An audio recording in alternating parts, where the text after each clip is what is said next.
just wanna get it on tonight. I can't stop now, my game is tight. No one can hold me down. Unstoppable. Everybody, come on. I'm flying high. Put 'em up, put 'em up. So incredible. It's the incredible. Can't reach the sky. Put your hands up. We'll never win. Yo, how you gonna win? Never try. Put 'em up, put 'em up. Be unstoppable. Everybody, come on. Can't reach the sky. Bonjour et bienvenue à tous dans ce podcast, nouvel épisode du podcast. La première fois que vous avez entendu parler de LeBron James. Le concept il est assez simple, tout le monde connaît LeBron James, tout le monde a vécu avec LeBron James, mais à un moment donné, chacun d'entre vous l'a forcément découvert, a forcément l'a vu apparaître dans sa vie, dans son champ de vision, et c'est probablement fait une image particulière qui lui est propre.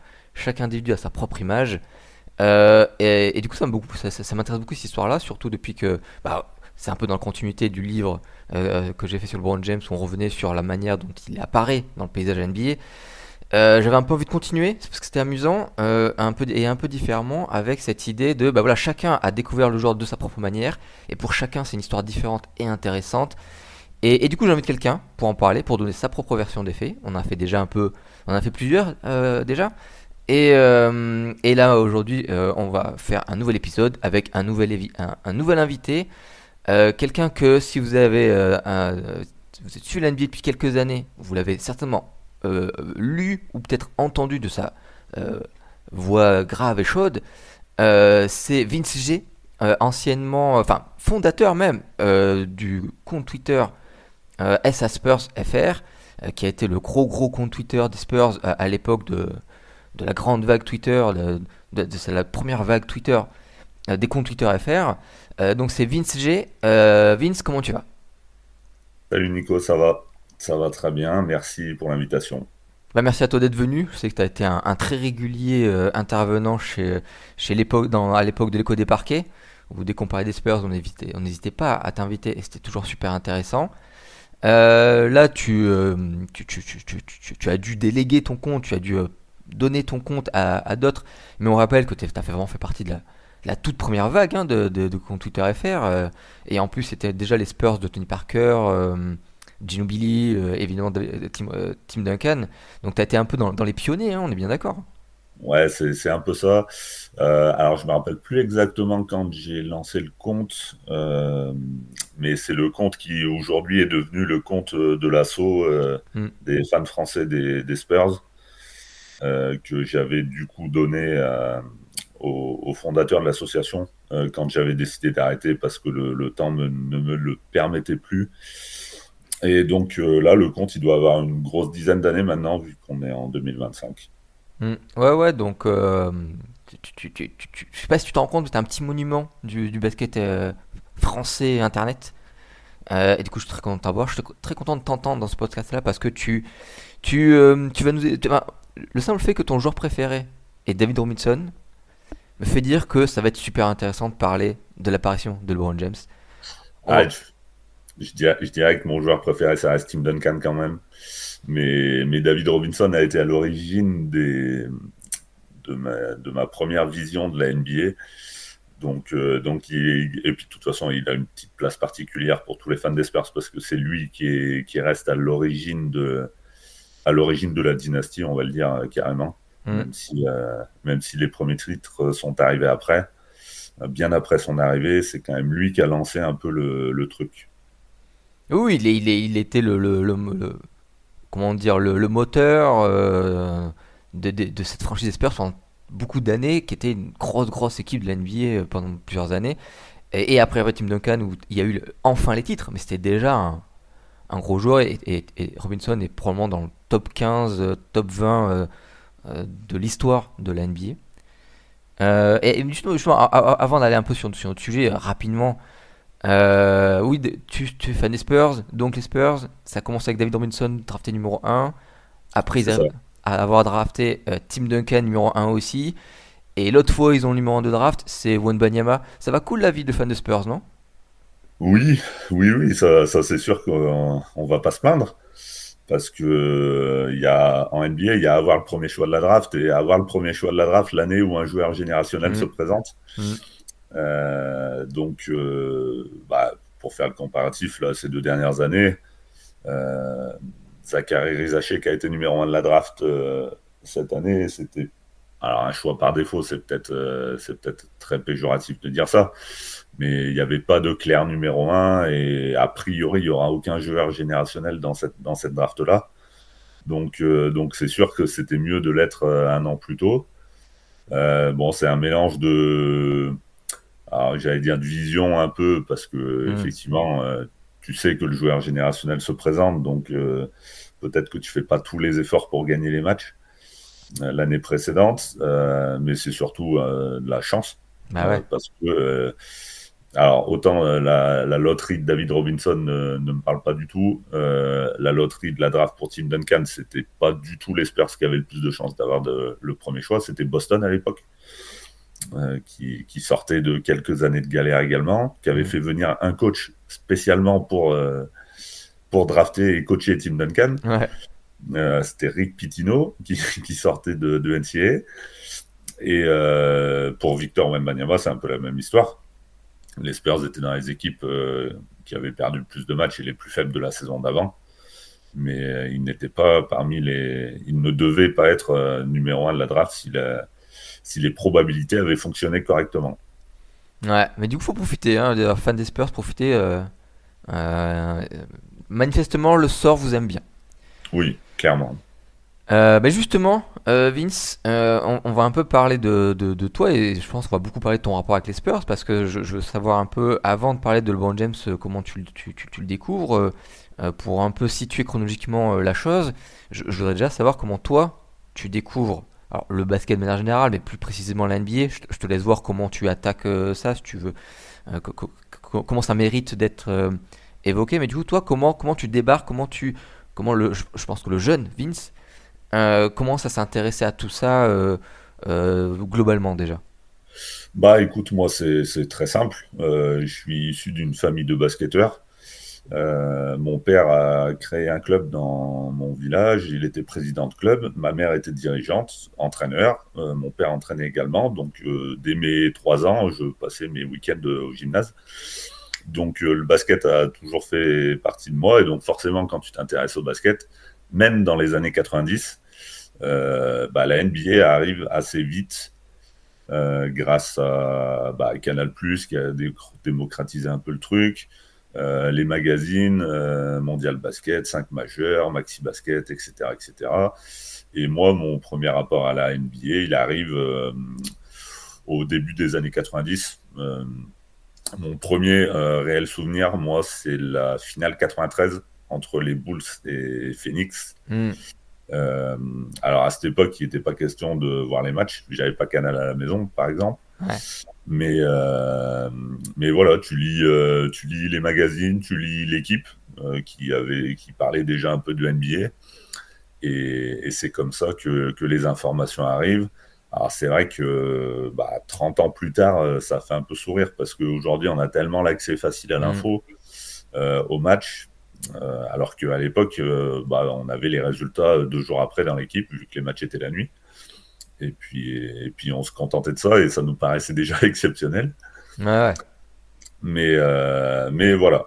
Et puis du coup, moi j'avais un cousin plus âgé que moi qui suivait déjà la NBA et qui était fan inconditionnel de David Robinson et des Spurs. Ah, ok. Donc c'est comme ça que j'ai suivi un peu le mouvement et que j'ai commencé à apprécier la franchise qui, à l'époque, se résumait à David Robinson, qui venait d'arriver dans la ligue et qui était un des meilleurs joueurs, vu qu'il est MVP en 95. Et même si les parcours en playoff s'arrêtaient plus tôt que quelques années après, c'était déjà une équipe qui comptait dans la ligue. Tu te souviens déjà, tu parlais de ce truc-là, des magazines, tout ça, des petites infos qu'on avait. Je te rejoins tout à fait sur le truc de oui, il n'y avait pas beaucoup d'informations. Mais du coup, on relisait 10 fois la même feuille de stats, les mêmes articles, les mêmes photos. Ce qui était une autre manière de voir. Alors, je regrette pas vraiment. Enfin, en vrai, j'aurais préféré, plus jeune, avoir l'abondance d'informations qu'on a aujourd'hui. Mais ça a aussi ce petit charme de l'époque, d'être juste un peu. Comment dire, d'être coincé un peu sur juste des bribes d'informations. Et d'être malgré tout fasciné par cette bribe d'informations. C'était un peu fou quoi ça. Moi j'ai eu pas mal ça. Tu te souviens, du coup ta première, enfin c'était la NBA est venue un peu naturellement dans le flow du basket que dans lequel tu baignais de manière générale. Mm. Du coup t'as pas une vraie image, un vrai, enfin, moi je sais que c'est un magazine particulier qui a été euh, ma première image NBA. Toi c'est un peu plus diffus ou t'as un marqueur un peu comme ça? Non, ouais, moi c'était vraiment. Mon père était abonné à Maxi Basket, qui était Ah oui, la revue référence à, à l'époque. Alors ça parlait plus basket français, oui. mais moi je sautais sur les pages NBA. Finalement, je me suis intéressé au basket français européen un peu plus tard. Euh, et puis, bah, parce qu'il y avait encore Michael Jordan avant sa première retraite. Hmm. Euh, et puis, encore une fois, mon père était fan de Charles Barkley. Euh, donc, la finale Chicago-Phoenix arrivait juste. Moi, j'ai grandi dans. Je ne veux pas dire détester Michael Jordan, parce que c'est un petit peu exagéré. Mais, on n'était pas fan de Jordan, quoi. On admirait Jordan, mais on n'était pas fan de Jordan. On était même plutôt souvent pour les adversaires de Jordan, Hmm. qui malheureusement ne gagnaient pas souvent. Non. Ouais, bah, ne gagnaient pas du tout d'ailleurs à cette époque. Donc voilà, moi c'est vraiment des photos que j'ai comme premières images. Pas du tout des vidéos, encore moins des matchs complets. C'est vraiment des quelques photos qui me reviennent. Ouais, cette finale 93 avec Kevin Johnson, Dan Marley, Tom Chambers côté Phoenix, et puis Scottie Pippen, B.J. Armstrong, Hmm. Bill Cartwright T'as dit que t'as côté dit Bulls. ouais, t'as dit que tu sautais un peu sur les pages NBA sur le magazine Maxi Foot, qui était Basket par exemple, qui est effectivement plutôt centré français. Oui. Euh, on a tous fait pareil, je crois. Un peu ce truc-là de oui, mais c'est l'NBA qui nous attirait plus l'œil. Est-ce que c'était un peu comme moi où c'était à la fois les maillots qui étaient un peu plus chatoyants, qui étaient un peu plus beaux, quoi, tout simplement, et un peu plus parlant, ou du moins, et plus cette dose un peu d'exotisme qui était les États-Unis pour les gamins qu'on était. Est-ce que c'était un peu ça, comme toi, qui t'a un peu fait sauter sur ces pages-là plutôt que rester un peu comme ta famille sur le basket plutôt français, voire européen? À la limite, je saurais même pas te dire. Hmm. Euh, Est-ce que c'est le fait que ça paraissait tellement inaccessible? Euh, Parce que bah, les États-Unis, c'était très loin. Et Hmm. puis, encore une fois, Internet le monde avant Internet. Donc, ça nous paraissait encore plus loin. Hmm. Aujourd'hui, tu as l'impression que c'est à côté parce que c'est plus facile de discuter avec des gens qui sont à côté. Tu as accès à l'info, à tout. Donc, limite, quand tu regardes des matchs NBA aujourd'hui avec le League Pass, tu as l'impression d'être aux États-Unis, quoi. Alors, sauf avec le décalage horaire. Ah oui. Mais que là, ça te paraissait loin. Et puis, à l'époque, la NBA était un monde. Enfin, c'était très largement au-dessus. Euh, Hmm. Il y avait peu d'Européens. Il y en avait quelques-uns, mais très peu. Euh, la Ligue en était encore à ses débuts à vouloir s'internationaliser. C'était le grand cheval de bataille de David Stern. Il y arrivait d'ailleurs. Mais, euh, mais à l'époque, l'ouverture sur le monde, elle était quand même très faible niveau NBA. Alors, il voulait, mais voilà, nous, ça nous paraissait tellement inaccessible, donc ça faisait sans doute un peu rêver. C'était sans doute pour ça que la Dream Team était passée par là aussi. Euh, Oui, et donc, puis ça, les c'était un- États-Unis, dans les années 90, c'est ce qui est au centre du monde culturel. Il y a les films au cinéma, ça se passe aux États-Unis, et on n'entend pas tous les problèmes qu'il y a là-bas. Ou du moins, on les voit que sous forme de films, et c'est avant tout des paillettes un peu. Donc, moi, je sais que les 90, les États-Unis, c'était vraiment le pays à suivre, à regarder, celui qui est intéressant, celui qui nous en met plein les yeux. Et la NBA participait un peu à ce truc-là avec ses couleurs, ses joueurs particuliers, Michael Jordan en premier, mais même Charles Barkley, que tu en parlais, qui était aussi une figure avec plein de déclarations drôles, plus ce maillot des Suns exceptionnel. Enfin, il y avait vraiment un côté attractif très fort pour le gamin que moi j'étais.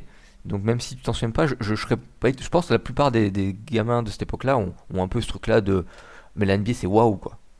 Oui, c'est ça. Et puis, moi, je suis né en 86. Donc, quand la Dream Team vient à Barcelone en 92, j'ai 6 ans. J'ai quelques souvenirs des Jeux de Barcelone, mais pas plus que ça. Hmm. Donc, j'ai pas pris le phénomène Dream Team de plein fouet comme beaucoup de personnes encore un peu plus âgées que moi. Euh, et moi, c'est vraiment cette date 93, et puis même au sport en général, tu vois. Le Hmm. premier souvenir de foot que j'ai, c'est France-Bulgarie, Ah oui, oui, oui, pour, tout à pour fait, oui. situer, qui est cette même année-là. Et je vais même te dire que c'était limite pour moi un traumatisme, alors que je suivais pas du tout le foot depuis longtemps, Hmm. mais on en avait tellement parlé après la victoire de l'OM en Ligue des Champions. Oui, oui, oui. Donc, moi j'ai 7 ans à cet âge-là, et cette année-là, et donc c'est là que je m'ouvre au sport en général et plus particulièrement au basket, et donc à la NBA. Mais je pense que l'effet Dream Team avait participé à l'éclosion de la NBA en France. Oui, Euh, clairement. donc, je pense que ça, on en parlait un petit peu plus suite à ça, euh, parce que c'est phénoménal. Alors maintenant, après, tu vois les documentaires, tu vois ce qui s'est passé, etc., etc. Mais voilà, moi, mes premiers souvenirs de NBA, ils sont là. Et puis depuis, alors, il y a eu des hauts et des bas, on va dire, mais depuis, je suis la NBA quasiment à 100% à compter de la saison suivante. Et donc ton père était plutôt fan de Barclay, mais si j'ai bien compris, il suit la NBA, mais il était pas forcément centré NBA, c'est ça? Oui, mon père suivait tous les baskets, et de toute façon, on n'avait pas Canal à la maison, Hmm. encore une fois, donc c'était impossible de voir des matchs à cette époque. Donc c'était vraiment du ressenti, ce qu'on lisait dans la presse, et puis voilà quoi, les posters affichés dans Ah la oui. chambre. Tu te souviens de ton premier poster NBA, toi? Franchement, non, j'en ai aucune idée. Par contre, ce que je sais, c'est que j'ai gardé tous mes posters. Bravo, Alors bravo. ils sont plus sur les murs de ma chambre, Ouais, mais ils sont rangés bien précieusement, classés comme tous les magazines de l'époque d'ailleurs. bravo, Euh, bien joué. j'ai la collection complète des maxi baskets à la maison, Ah oui. que du premier au dernier. Ah, ça, c'est exceptionnel, ça. Vu que le magazine malheureusement s'est arrêté. Ouais. Donc bon, ça fait très très longtemps que je les ai pas ressortis. Mais en fouillant un peu, je serais capable de te chercher le premier maxi basket de présentation de la finale Phoenix-Chicago. J'ai les images en tête, il faudrait fouiller un petit peu pour pouvoir le retrouver, mais c'est classé bien précieusement chez moi. Ah, bah, quand on fera une mission de télé, à un moment donné, tu verras, on fera ça. Mais ouais, ouais, non, mais super cool. Et du coup, je parlais de ton papa parce que du coup, t'aurais pu être fan des Suns et de Barclay. Oui, oui, oui, tout à fait, j'aurais pu. La moitié de Euh, la France, des fans de basket français sont déçus. Oh, on aurait pu avoir Vince avec les Spurs, là. Tu aurais été avec Lucas et compagnie, ouais, ouais, ça ouais, aurait été fou. c'est possible, surtout que, comme tu disais, Phoenix, c'était une. Alors, ça a toujours plus ou moins été, mais là, déjà à l'époque, c'était une franchise un peu flashy. Oui, Euh, et puis, c'était du tout pour l'attaque, déjà à cette oui. époque-là. Kevin Johnson était un meneur hyper athlétique. Mm. Euh, alors, j'allais dire le tir à 3 points en moins, qui était un petit peu en avance sur son époque, qui était plutôt scoreur, qui montait au dunk sur les intérieurs, comme on en voit Mm. aujourd'hui, quoi. Alors, j'allais dire un style Ja Morant, c'est peut-être un peu exagéré, mais bon, il était All-Star quand même, donc c'était un joueur qui comptait. Et effectivement, moi, dans la finale Phoenix-Chicago, on était plus clairement pour Phoenix de notre côté, et qui d'ailleurs est une des plus belles finales des années 90. Pour ceux qui Oui. ne les ont pas vues, les matchs sont dispo relativement facilement, je pense, maintenant sur YouTube. Mm. C'est une des finales des années 90 à voir. Ouais, D'abord ouais, parce que complètement. Jordan est exceptionnel. Côté Chicago, c'est une finale très offensive. Donc ça fait partie des matchs à voir pour ceux qui ne les ont jamais vus, parce que moi je les ai vus, mais bon, bien plus tard. Ouais, Je ouais, moi dirais, aussi. au milieu des années 2000, j'ai dû la voir cette finale, alors que c'est le premier souvenir de NBA que j'ai. Mm. Ah, je vois très bien. T'as quelques images de quand t'es là où t'as juste vu passer des images et souvent papier. Et t'as pu rattraper ce souvenir avec le vrai truc. Et moi aussi, j'ai eu ce wow avec cette finale, notamment de Jordan. où je pense que c'est le Jordan que je préfère. Et puis Barkley est aussi exceptionnel. Il est pas sans Oui, défaut, mais il est aussi fabuleux. il est MVP cette année-là. Ouais, bah c'est son année quoi. Bon bah il perd, mais c'est son année. Et puis puis c'est non, vraiment une belle finale qui c'est un bon début. C'est un très bon début. Mais non, mais du coup t'es aspiré par ton cousin. Après ça, tout le monde a connu ça aussi. Hein, je pense avoir un proche un peu plus vieux Oui. qui lui déjà. Et en plus je pense qu'il était lui à fond dedans un peu non avec des posters, des magazines. Ah oui, oui, clairement. Les fameux posters géants de ta grandeur nature. Ouais. Parce qu'il C'était fou ça. il y avait ça dans les magazines où il y avait des posters de 2,10 m, 2,15 m, Mm. ou peut-être un petit peu moins, peut-être que grandeur nature, ils exagèrent un peu, mais Bah tu sais, et, après un appartement, tu montes jusqu'au de... Enfin, le milieu d'un appartement suffit pour faire rentrer un grand joueur quand même. Donc, ouais, et t'avais ça, ouais. surtout qu'à l'époque, la mode était plus au plafond haut Ouais. qu'aujourd'hui. Donc ouais, c'est possible. Ouais. Mais oui, il avait son mur de chambre tapissé de posters. Euh, Et comment...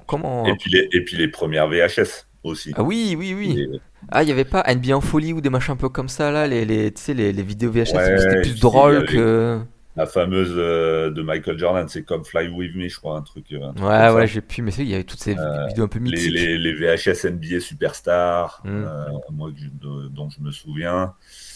Et puis, quelque part, ces VHS, c'était les premières images qu'on avait Ouais. quand on regardait pas le match de la semaine, parce que Canal+ a démocratisé la NBA, mais la diffusion n'avait rien à voir avec celle de beIN aujourd'hui. Hmm. Il y avait un match par semaine, ou allez, peut-être deux, et il y en avait un qui était en différé et qui était à moitié coupé. Ouais.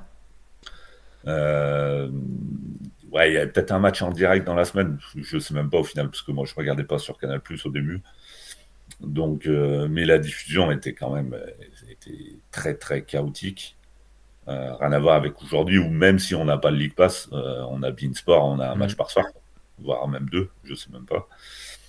Donc ouais, les premières vraies images que j'ai, moi, ça vient des VHS.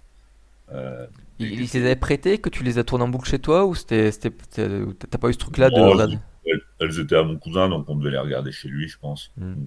Parce qu'aussi ça, un truc marquant, moi j'ai pas eu ça, enfin, quoi que si j'ai un peu eu ça, mais tu sais, t'as une vidéo, t'as une VHS soit enregistrée, soit une vraie achetée comme ça, et en fait, comme t'as que ça, bah, tu la tournes en boucle en fait. Même si tu l'as vu Oui, 10 fois le même truc, tu la tournes en boucle, et c'est que ça. oui, Alors peut-être il y a comment dire, un peu, une auto-alimentation un peu malsaine, je sais pas, mais tu sais, un peu du matraquage quoi, qu'on s'auto-infligeait.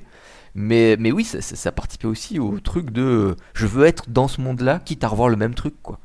ouais, bah, on était tellement sevrés d'images et Mm. de lecture que ce qu'on avait, c'est vrai qu'on le regardait 12 fois, quoi. Et puis le problème, c'est que les VHS, elles s'abîmaient Ouais, très ah oui. vite.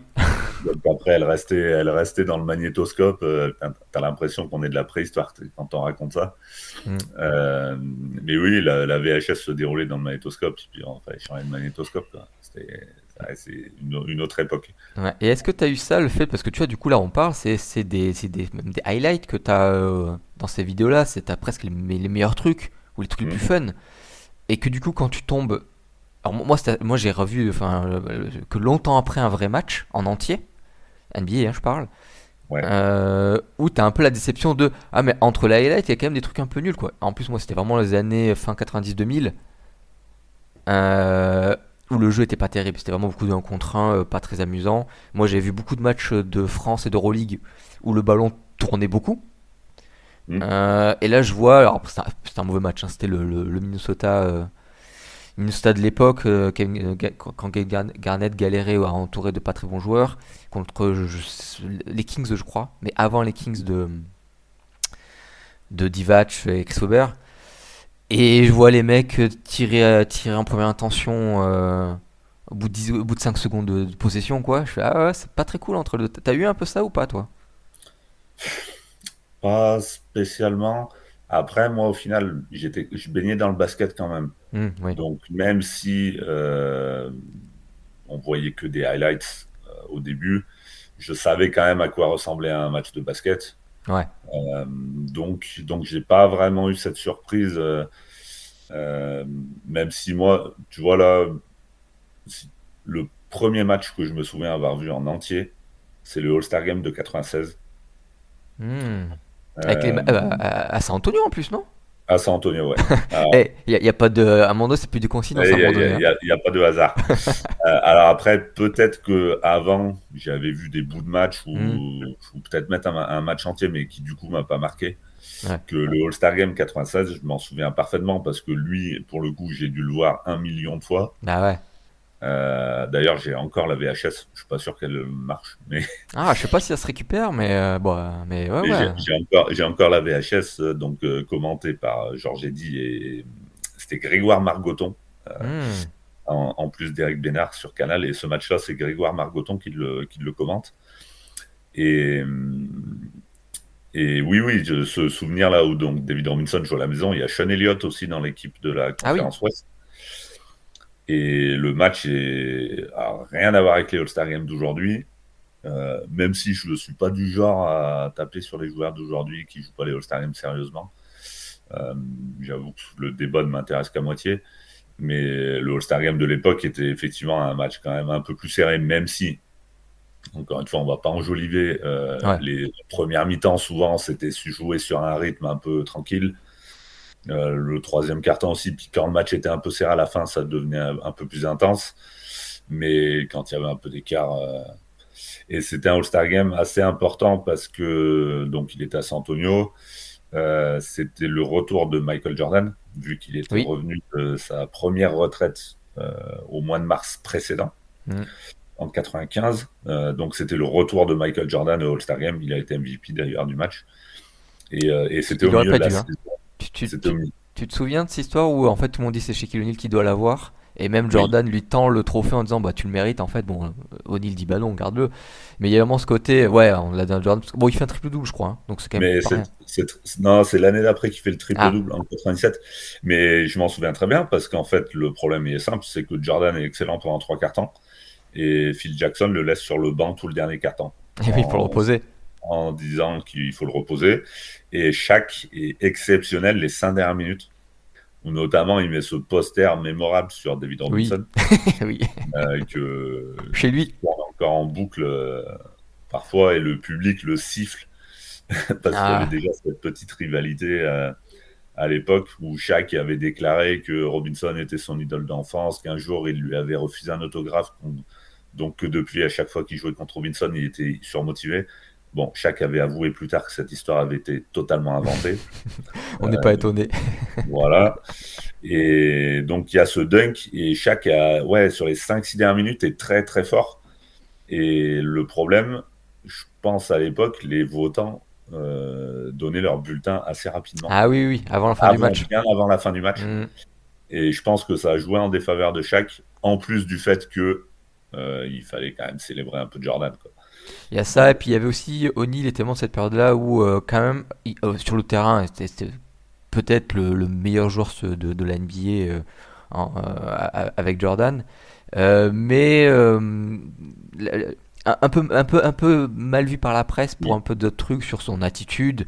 Parce que je veux dire, le O'Neal qui aujourd'hui embête les jeunes pivots, bah, lui-même était embêté par les anciens pivots, les anciens qui disaient que c'était un joueur pas technique, tout ça, tout ça. Son départ Ah non, il n'est pas encore parti aux Lakers là. ah, il est encore à Orlando et bah, c'est l'été C'est d'après, je l'été crois. d'après, ouais. Mais il y a ce truc, oui, il fait un jeu vidéo, il fait un disque, il est pas concentré sur le basket. Et vous savez, ça énerve les gens, ça. Quand les basketteurs font autre chose que du basket.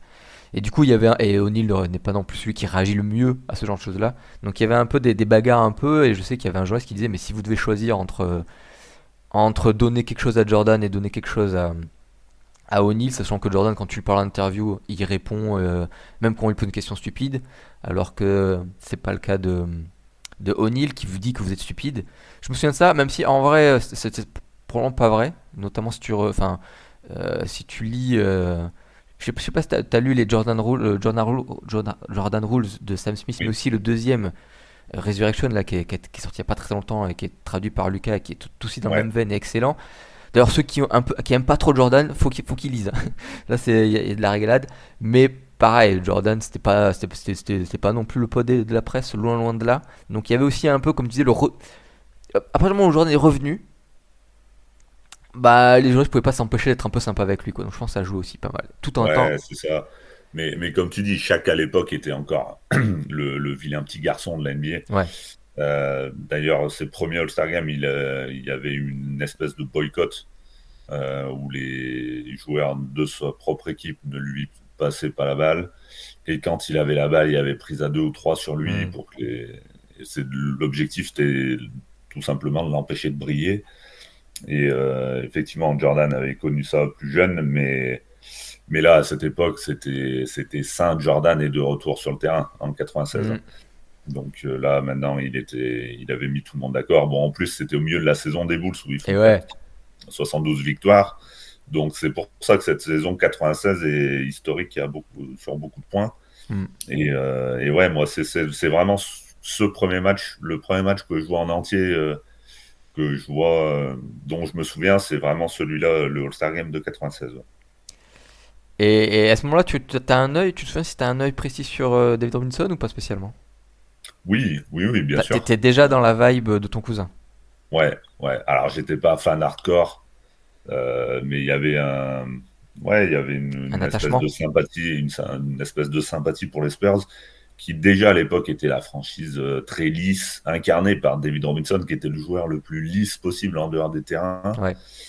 Un bon chrétien qui est devenu pasteur après, euh, Le et gentil garçon, trop qui était gentil. le gendre idéal Hmm.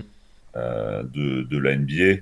Et David Stern adorait ça, parce que lui, il voulait que sa ligue soit le plus lisse possible après les années 70 et le début des années 80, où les bagarres, les histoires de drogue polluaient encore la ligue. Ouais.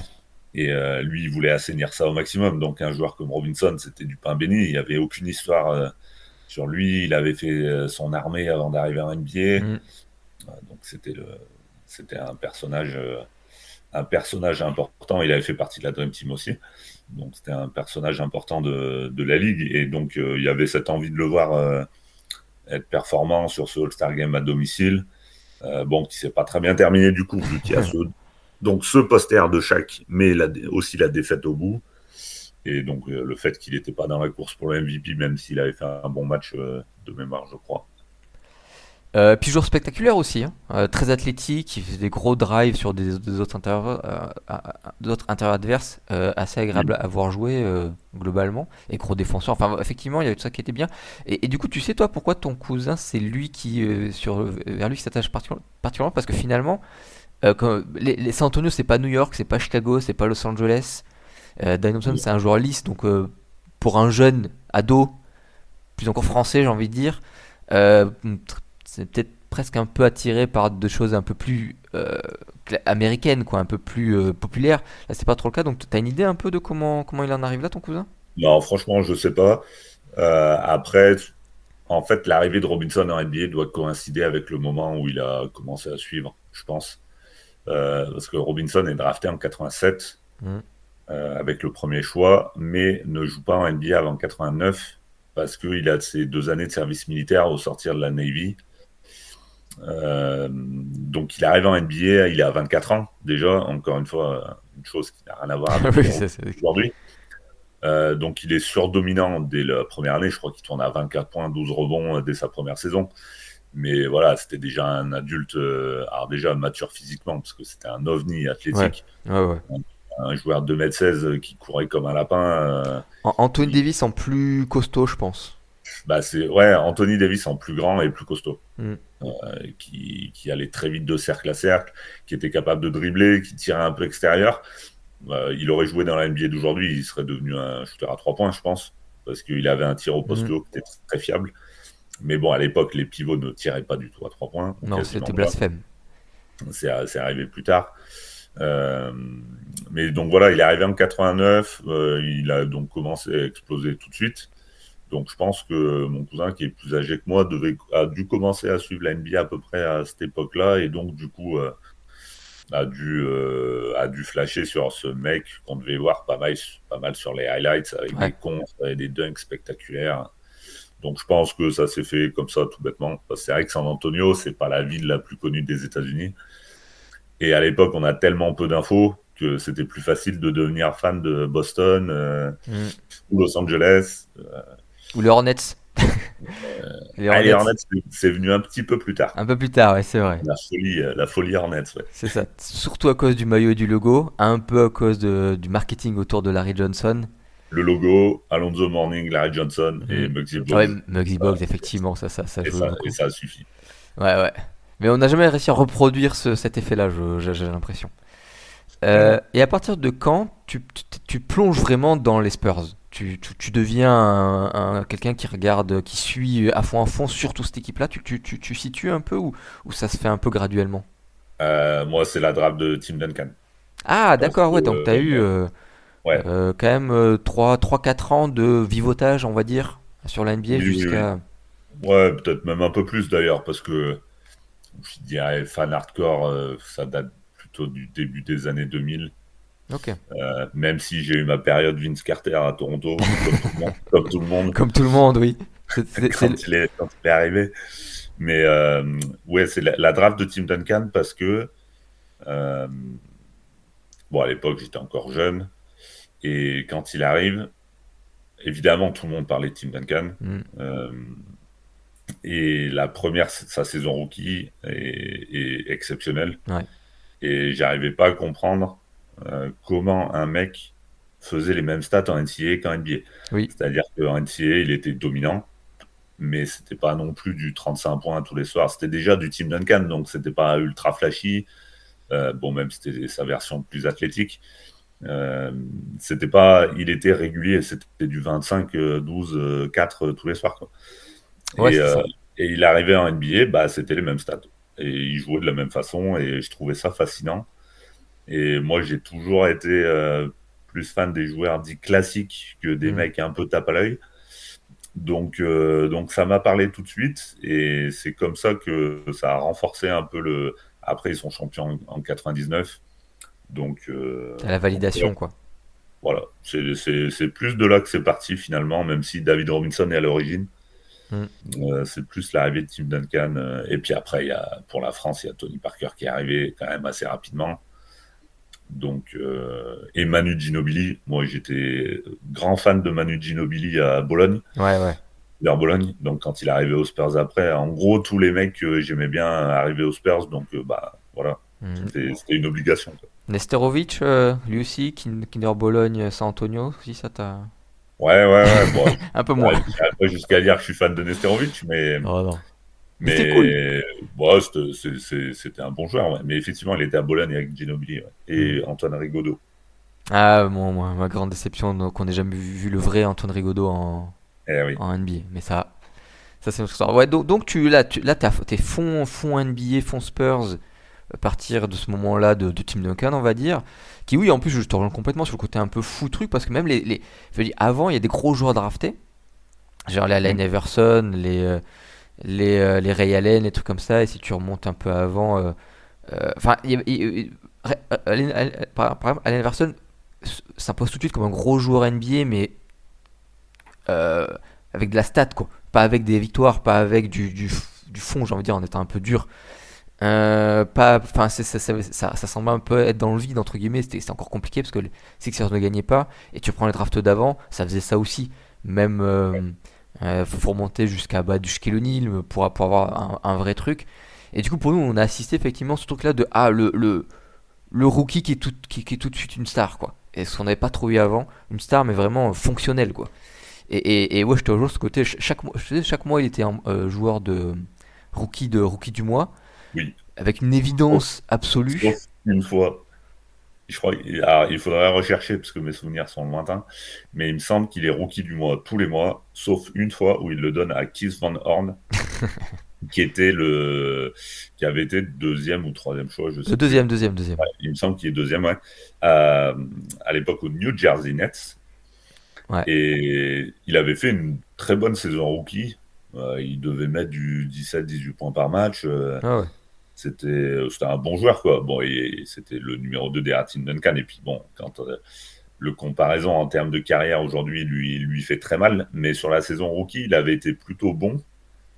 Et il me semble qu'il avait attrapé un rookie du mois où les votants s'étaient sans doute dit, bon, bah, Hmm. on va changer un peu, quoi. Ouais, ouais, ouais. Oui, Kevin Durant qui était un peu le Dirk Nowitzki du très pauvre, on va dire. C'est ça, ouais, c'est exactement ça. Un poste 4 moderne qui tirait de loin, pas athlétique pour un sou, donc qui défendait absolument pas, mais qui tirait à 3 points, qui était un peu fun, quoi. Ouais, ouais. Et quand je dis du très pauvre, ça a l'air d'être un peu méchant, mais c'est parce que Nowitzki est exceptionnellement fort. Et Van Dorn était, comme tu dis, un bon joueur NBA, et surtout au début, il était très très sympa. Après, voilà, comme dit, ses défauts un peu, on fait dire aux gens un peu, ouais, est-ce que ça vaut le coup de lui donner beaucoup d'argent? Moi, je sais pas. Mais ouais, donc ce Duncan qui écrase tout, c'est vrai que c'était assez fou à avoir joué. Et en plus, t'as attendu. T'as un peu ce côté, c'est une star. Enfin, on la projette comme une star. Et oui, ça l'est, quoi. Et du coup, ça me fait une transition toute faite pour le joueur qui est le centré sur le podcast. Même si en vrai, là, on va parler de LeBron James, mais ce podcast, on pourrait le faire sur plein de joueurs. Dont Duncan d'ailleurs. Ça sera un bon exemple, un jour peut-être. Du coup, toi, voilà, tu suis le basket depuis les années 90, de façon un peu plus sérieuse à partir de la fin des années 90. Du coup, à un moment donné, alors que tu es déjà dedans, le nom de LeBron James doit t'apparaître. Est-ce que tu te souviens de la première fois que tu as entendu parler de ce jeune lycéen là qui fait du bruit, quoi? Tu te souviens un peu de ça? Ah, je me souviens pas vraiment Hmm. euh, du moment. Par contre, je sais que j'avais vu toujours dans un magazine. Hmm. Alors là, à l'époque, ça devait être Basket News ou Basket Hebdo, Qui était le même magazine, mais qui a changé de ah, nom selon qui ses était, difficultés voilà, qui était financières, le quoi. même, voilà, c'est ça, et donc qui était, comme son nom l'indique, un hebdomadaire. Hmm. C'était ma Bible, hein. Et ouais, mais moi, pareil, tu vois, depuis, je dois tous les avoir depuis les années 2000 aussi, qui Je crois doivent qu'il, traîner je là. crois qu'il m'en manque quelques-uns, un ou deux, il m'en manque, je crois. Ouais, moi, je pense que la collection doit être complète, mais après, on sait jamais vu que je les regarde pas tous les jours. Non, non. Donc, peut-être qu'il en manque quelques-uns. Et Attends, si ils déjà. avaient fait un article sur ce mec, donc Hmm. LeBron James. Mais j'avoue que moi, à l'époque, je suivais pas du tout la NCAA, encore moins évidemment le lycée. Ouais. Alors, quand on parlait d'un mec qui allait révolutionner le truc, il y en avait tellement eu avant, Bah oui. parce que la fin des années 90 est marquée par l'arrivée de Kevin Garnett, Kobe Bryant, qui sautent directement du lycée à la NBA. Alors ça, c'est les exemples les plus parlants et les réussites. Mais il y a aussi eu des drames avec des joueurs qui ont fait le même saut et qui se sont noyés dans la NBA très très vite. Je pense notamment Je à pense. Eddie Griffin, si je dis pas de bêtises. Non, lui, il a fait un an de fac, je crois. Mais effectivement, ça s'est terminé tragiquement pour lui parce que lui aussi, de jeune star lycéenne, un peu décevant à la fac, qui se fait drafter pas si haut que ça, qui s'impose quand même un NBA, mais qui, je pensais, il était atteint de dépression, de choses comme ça, Ouais, ouais, ouais, et ouais. qui à un moment donné, met fin à ses jours, quoi. Mais tu penses, pour les lycées, si tu veux rester sur les lycéens, tu penses peut-être à Leon Smith, Ouais, oui. Alors, voilà, Leon qui, Smith, il y avait alors, Felipe Lopez, je sais pas s'il était passé par la NCAA. ouais, ouais, mais lui, mais c'était le futur Jordan, mais c'était Ouais, juste un peu, c'est un petit peu avant. ouais, je crois que c'est un peu avant la grosse vague lycéenne, mais lui aussi, enfin lui, il a fait une vie normale, hein. Il a pas eu de problème aussi grave que Eddie Griffin ou Leon Smith, mais Mais échec a réussi. retentissant. Oui, oui, euh, Et puis il y a Kwame Brown, tout à fait. euh, qui est drafté numéro un par Washington en 2001. Donc c'est encore quelque chose de très frais. Donc en fait, je me rappelle aussi de O.J. Mayo, Ouais. qui avait été Alors, un peu après lui, hein. Lui, c'est un peu après ouais, James, mais qui c'est le avait même été mis truc. très très haut. Et donc du coup, quand on parlait d'un mec qui était au lycée, qui allait révolutionner la ligue, je veux pas dire que je lisais ça avec un peu de détachement, Hmm. mais quand même, j'avais déjà cette idée de me dire, ouais, bah, on va attendre qu'il soit là Ouais.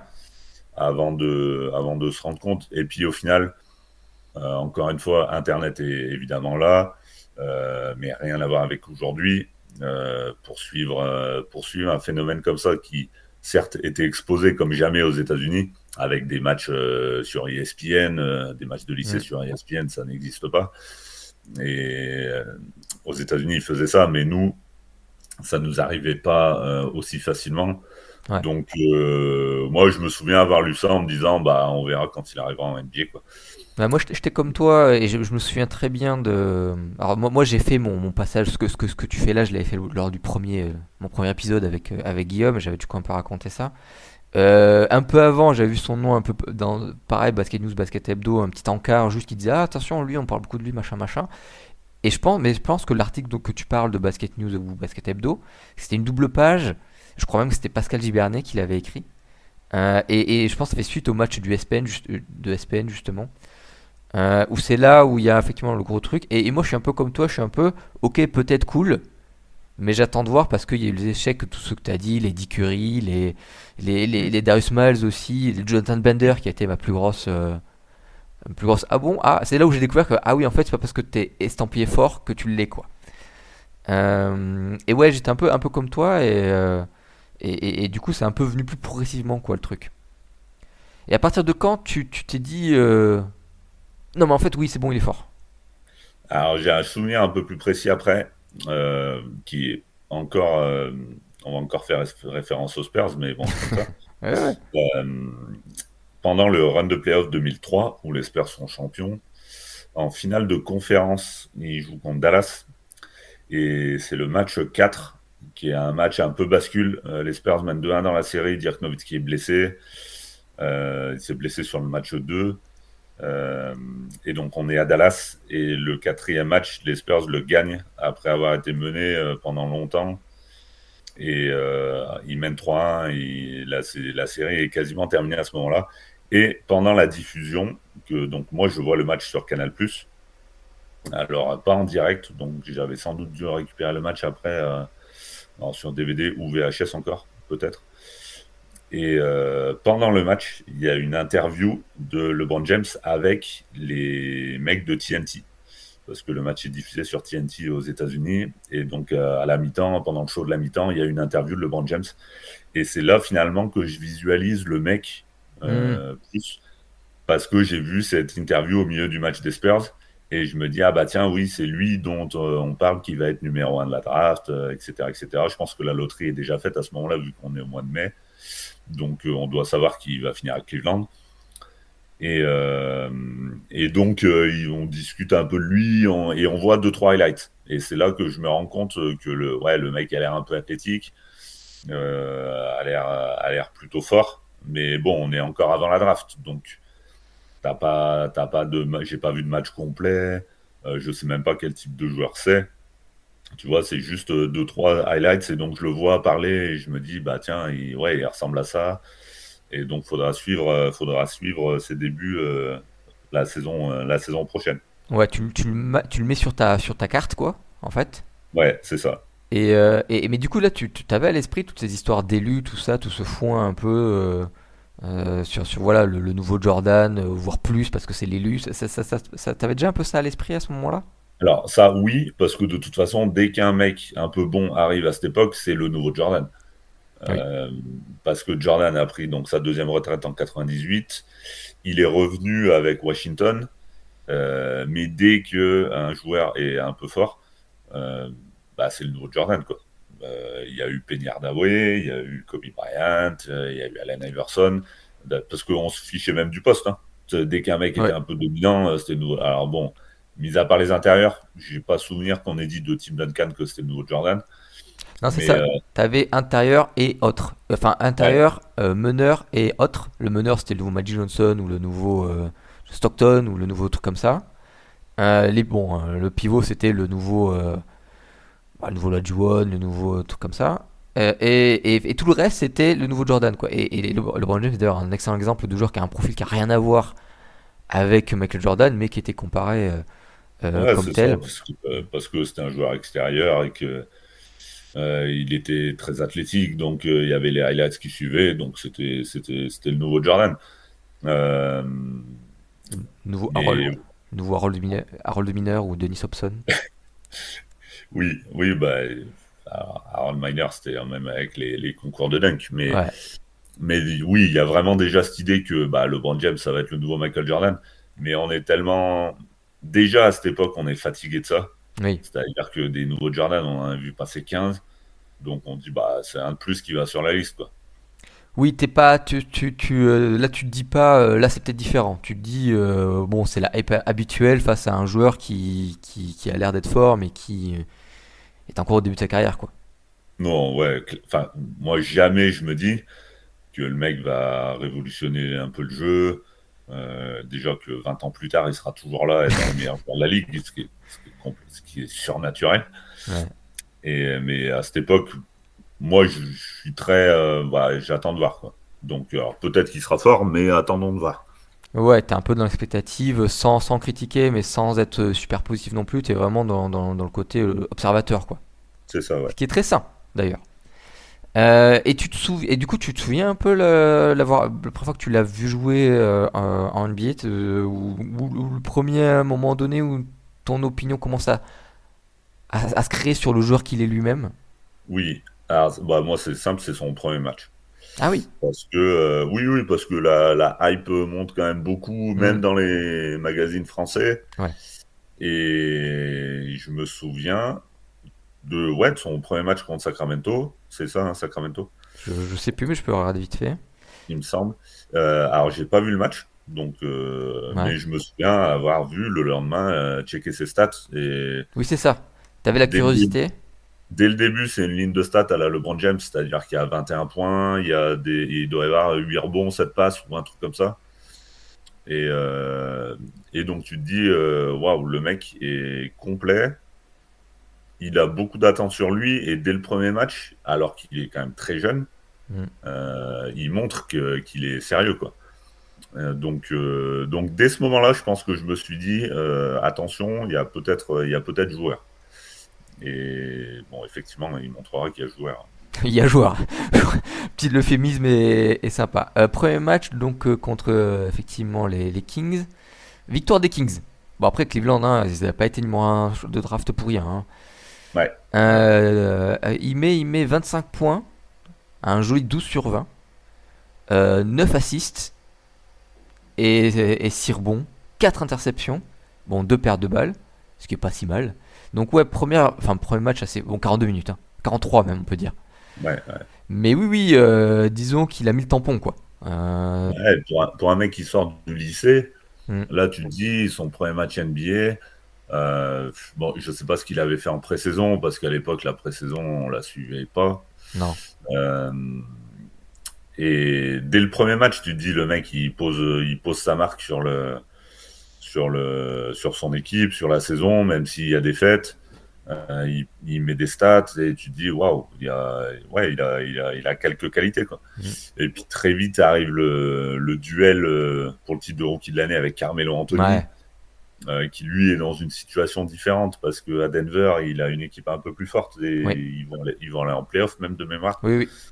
Euh, donc aujourd'hui encore, le débat existe de savoir est-ce que Carmelo Anthony aurait dû être rookie de l'année plutôt que LeBron James. Oui. Euh, c'est là que tu vois que la NBA voulait quand même un peu mettre en avant LeBron, je pense. Il n'y a pas eu de... Oui, oui. Enfin, Je pense. je saurais dire, mais on aurait bien imaginé que ce soit le cas, quoi, en tout cas. Ouais, ouais, ouais. Donc il sera rookie de l'année à la fin. Mais on avait eu cette histoire en toile de fond pendant toute la saison. Et j'ai même souvenir qu'au All-Star Game, ils avaient fait le match des rookies. Parce que je pense qu'ils étaient All-Star ni l'un ni l'autre la première année. Je sais plus. Non, ils ont pas été All-Star. Je Et crois par pas, je contre, vais ils avaient regarder, fait mais... le rookie game. Oui. Et donc, où il y avait eu quelques highlights.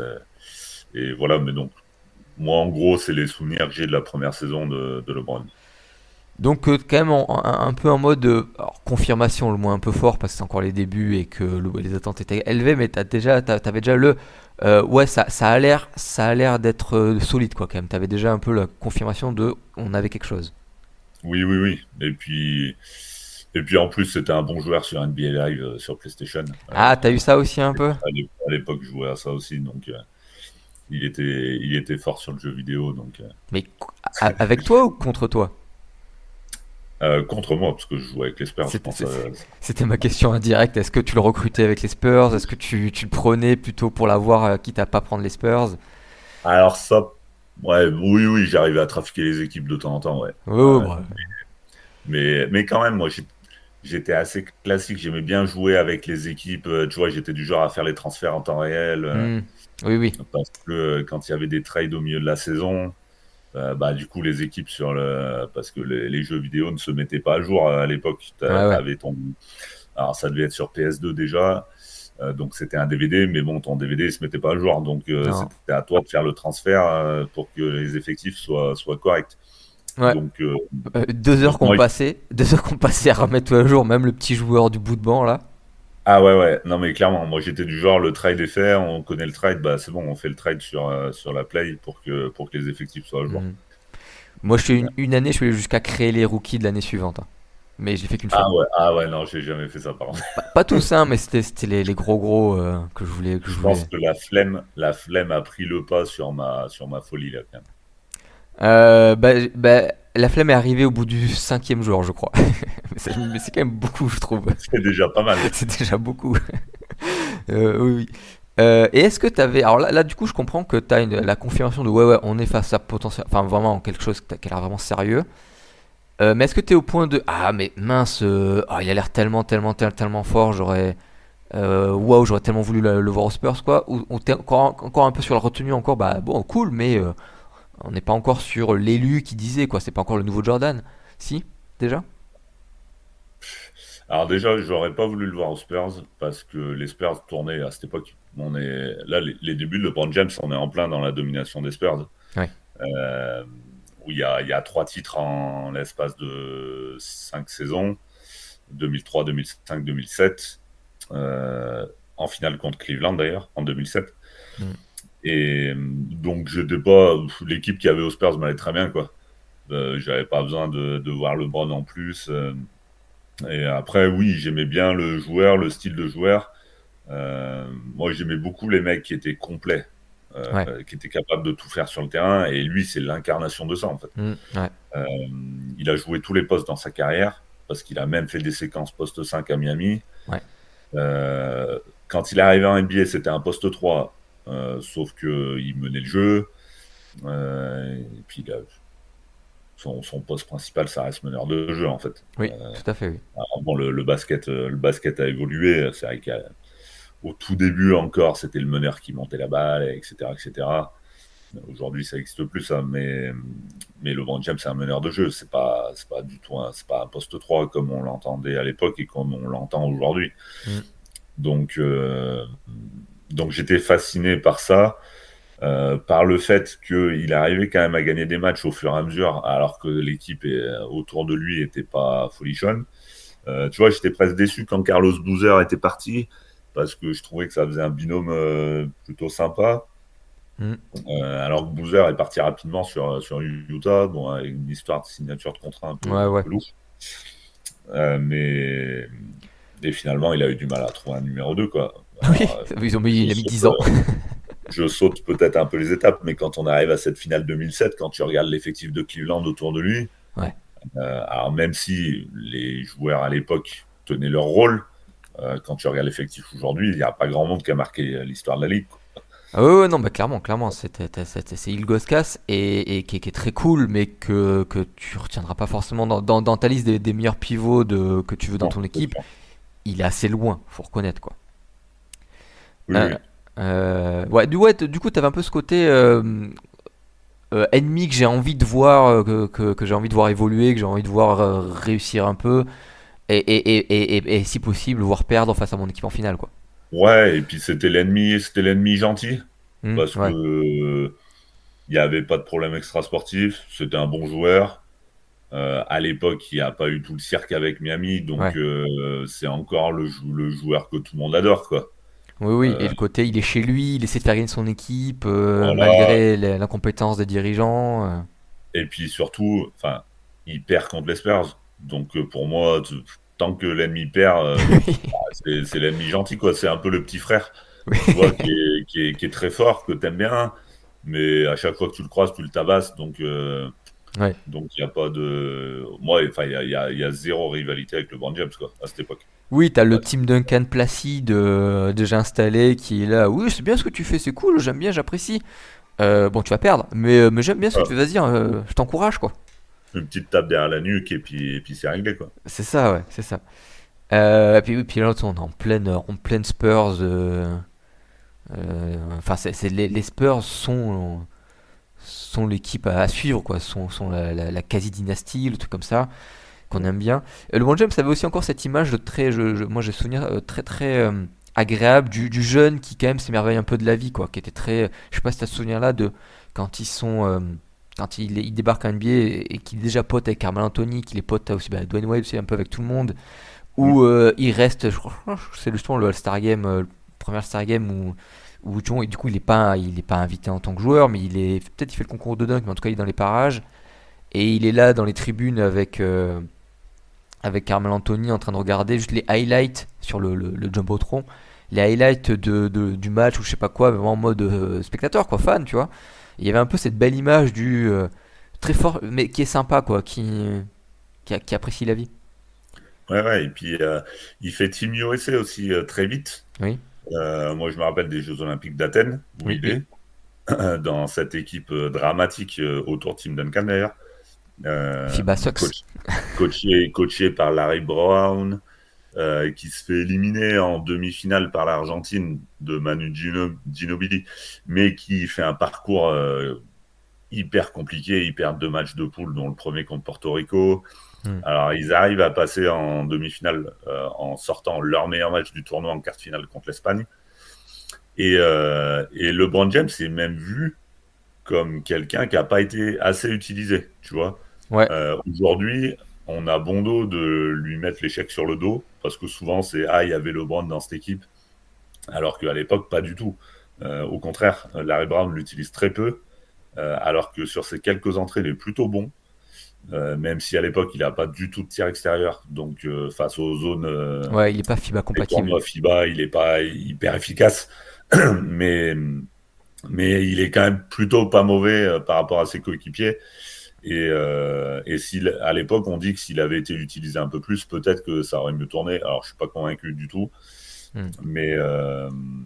Mais, voilà, après, il fait les championnats du monde au Japon en 2006, qui sont de nouveau un fiasco pour les Américains. Mais là, il arrive plus en star et il est titulaire. Il fait les Jeux Olympiques de Pékin aussi après.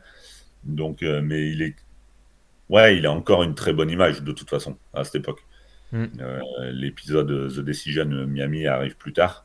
Donc à cette époque-là, j'ai envie de dire, c'est le mec qui a aucun défaut, quoi. Il est bon sur le terrain. Il fait passer ses équipes de Cleveland des tours de playoff alors que l'équipe vaut pas grand-chose. Il Il fait y a des cette passes. série. Ouais, ouais, ouais. Il change des Kobe, même des Jordan et des C'est ça. Iverson et Oui, et puis Kobe a déjà une image très controversée à ce moment-là. ouais. Il y a eu l'épisode du Colorado qui était en 2004, je crois. Donc Kobe est passé très vite du jeune premier au mec qui a des histoires de mœurs compliquées, on va dire. Pour Ça, le en dire. plus, il y a quand même Phil Jackson qui a écrit tout un bouquin sur sa relation avec lui, quoi. C'est ça. Et puis là, il s'est fâché avec Shaq, il a fait partir Shaq des Hmm. Lakers. Ouais. Donc Kobe Bryant à l'époque, ouais, est très. Ouais, il a une image controversée. Il y a Hmm. ses fans et puis ceux qui le détestent, quoi. Ouais, il est clivant. Voilà. Ouais, c'est exactement le mot que je cherchais. Il est très clivant. Ce que deviendra LeBron James plus tard. Oui. Mais pour l'instant, LeBron James, c'est encore le petit jeune qui a zéro défaut, qui s'est jamais planté, Hmm. qui réussit tout ce qu'il entreprend, quoi. Ouais. Donc il a cette image-là qui changera un petit peu plus tard. À quel moment là donc tu as une image de LeBron James très positive sur sa personnalité et sur son jeu, mais est-ce que t'es déjà à un stade de il fait partie de du top 10 historique ou un truc comme ça, ou alors il va l'être, ou est-ce que tu es déjà un peu dans ce truc là de il est historique à ce point, ou tu es encore plutôt dans le côté il est très très fort, mais bon voilà, des joueurs très très forts qui ont dominé la NBA, chaque décennie en a quelques-uns. On a parlé de Barclay un peu avant, et on peut parler d'Iverson, de Tracy McGrady, de plein de joueurs comme ça, extrêmement forts à leur époque, mais de là à être l'équivalent des Magic Johnson, des Kareem Abdul-Jabbar, tout ça, Tim Duncan et tout. Est-ce que tu as déjà tu dis, voilà, où tu le classes un peu là, déjà, à quel moment tu commences à le classer au stade au-dessus ou finalement t'avais déjà d'entrée de jeu, enfin assez rapidement ça. Non, moi je dirais que fin des années 2000, euh, en ayant toujours la réserve de il va falloir gagner des titres à un moment Hmm, donné, quoi. ouais. Parce que on est à l'époque où tu ne gagnes pas un titre, ta carrière est ratée. Hmm. C'est-à-dire que Charles Barkley, Patrick Ewing, Karl Malone, The John Morning, Stockton sont, ils sont bons, mais ils n'ont pas gagné de titre, donc ça vaut rien. c'est ça. Euh, et Et David on a Robinson tendance, a beaucoup été vu ah ben, aussi bien comme sûr, quelqu'un qui allait échouer jusqu'à ce qu'il gagne en 99, quoi. c'est ça. Mais du coup, lui, il a eu 2 titres, même Hmm, s'il n'était pas il était plus franchise hmm. player à l'époque. Mais il y avait Reggie Miller aussi dans cette case. Oui, Donc tous ces joueurs-là étaient catégorisés comme des losers parce qu'ils n'avaient pas réussi à gagner un titre pour valider leur carrière. Et à cette époque-là, on se pose pas la question. C'est, bah, ils ont pas de titre, hmm, ils méritent pas quoi. ouais. Donc LeBron, il y a toujours ce truc de, bah, s'il n'arrive pas à gagner, ça va être compliqué. Et aujourd'hui, on a quand même tendance à réhabiliter un peu, et tant mieux d'ailleurs, Hmm. ces joueurs du passé qui n'ont pas gagné de titre.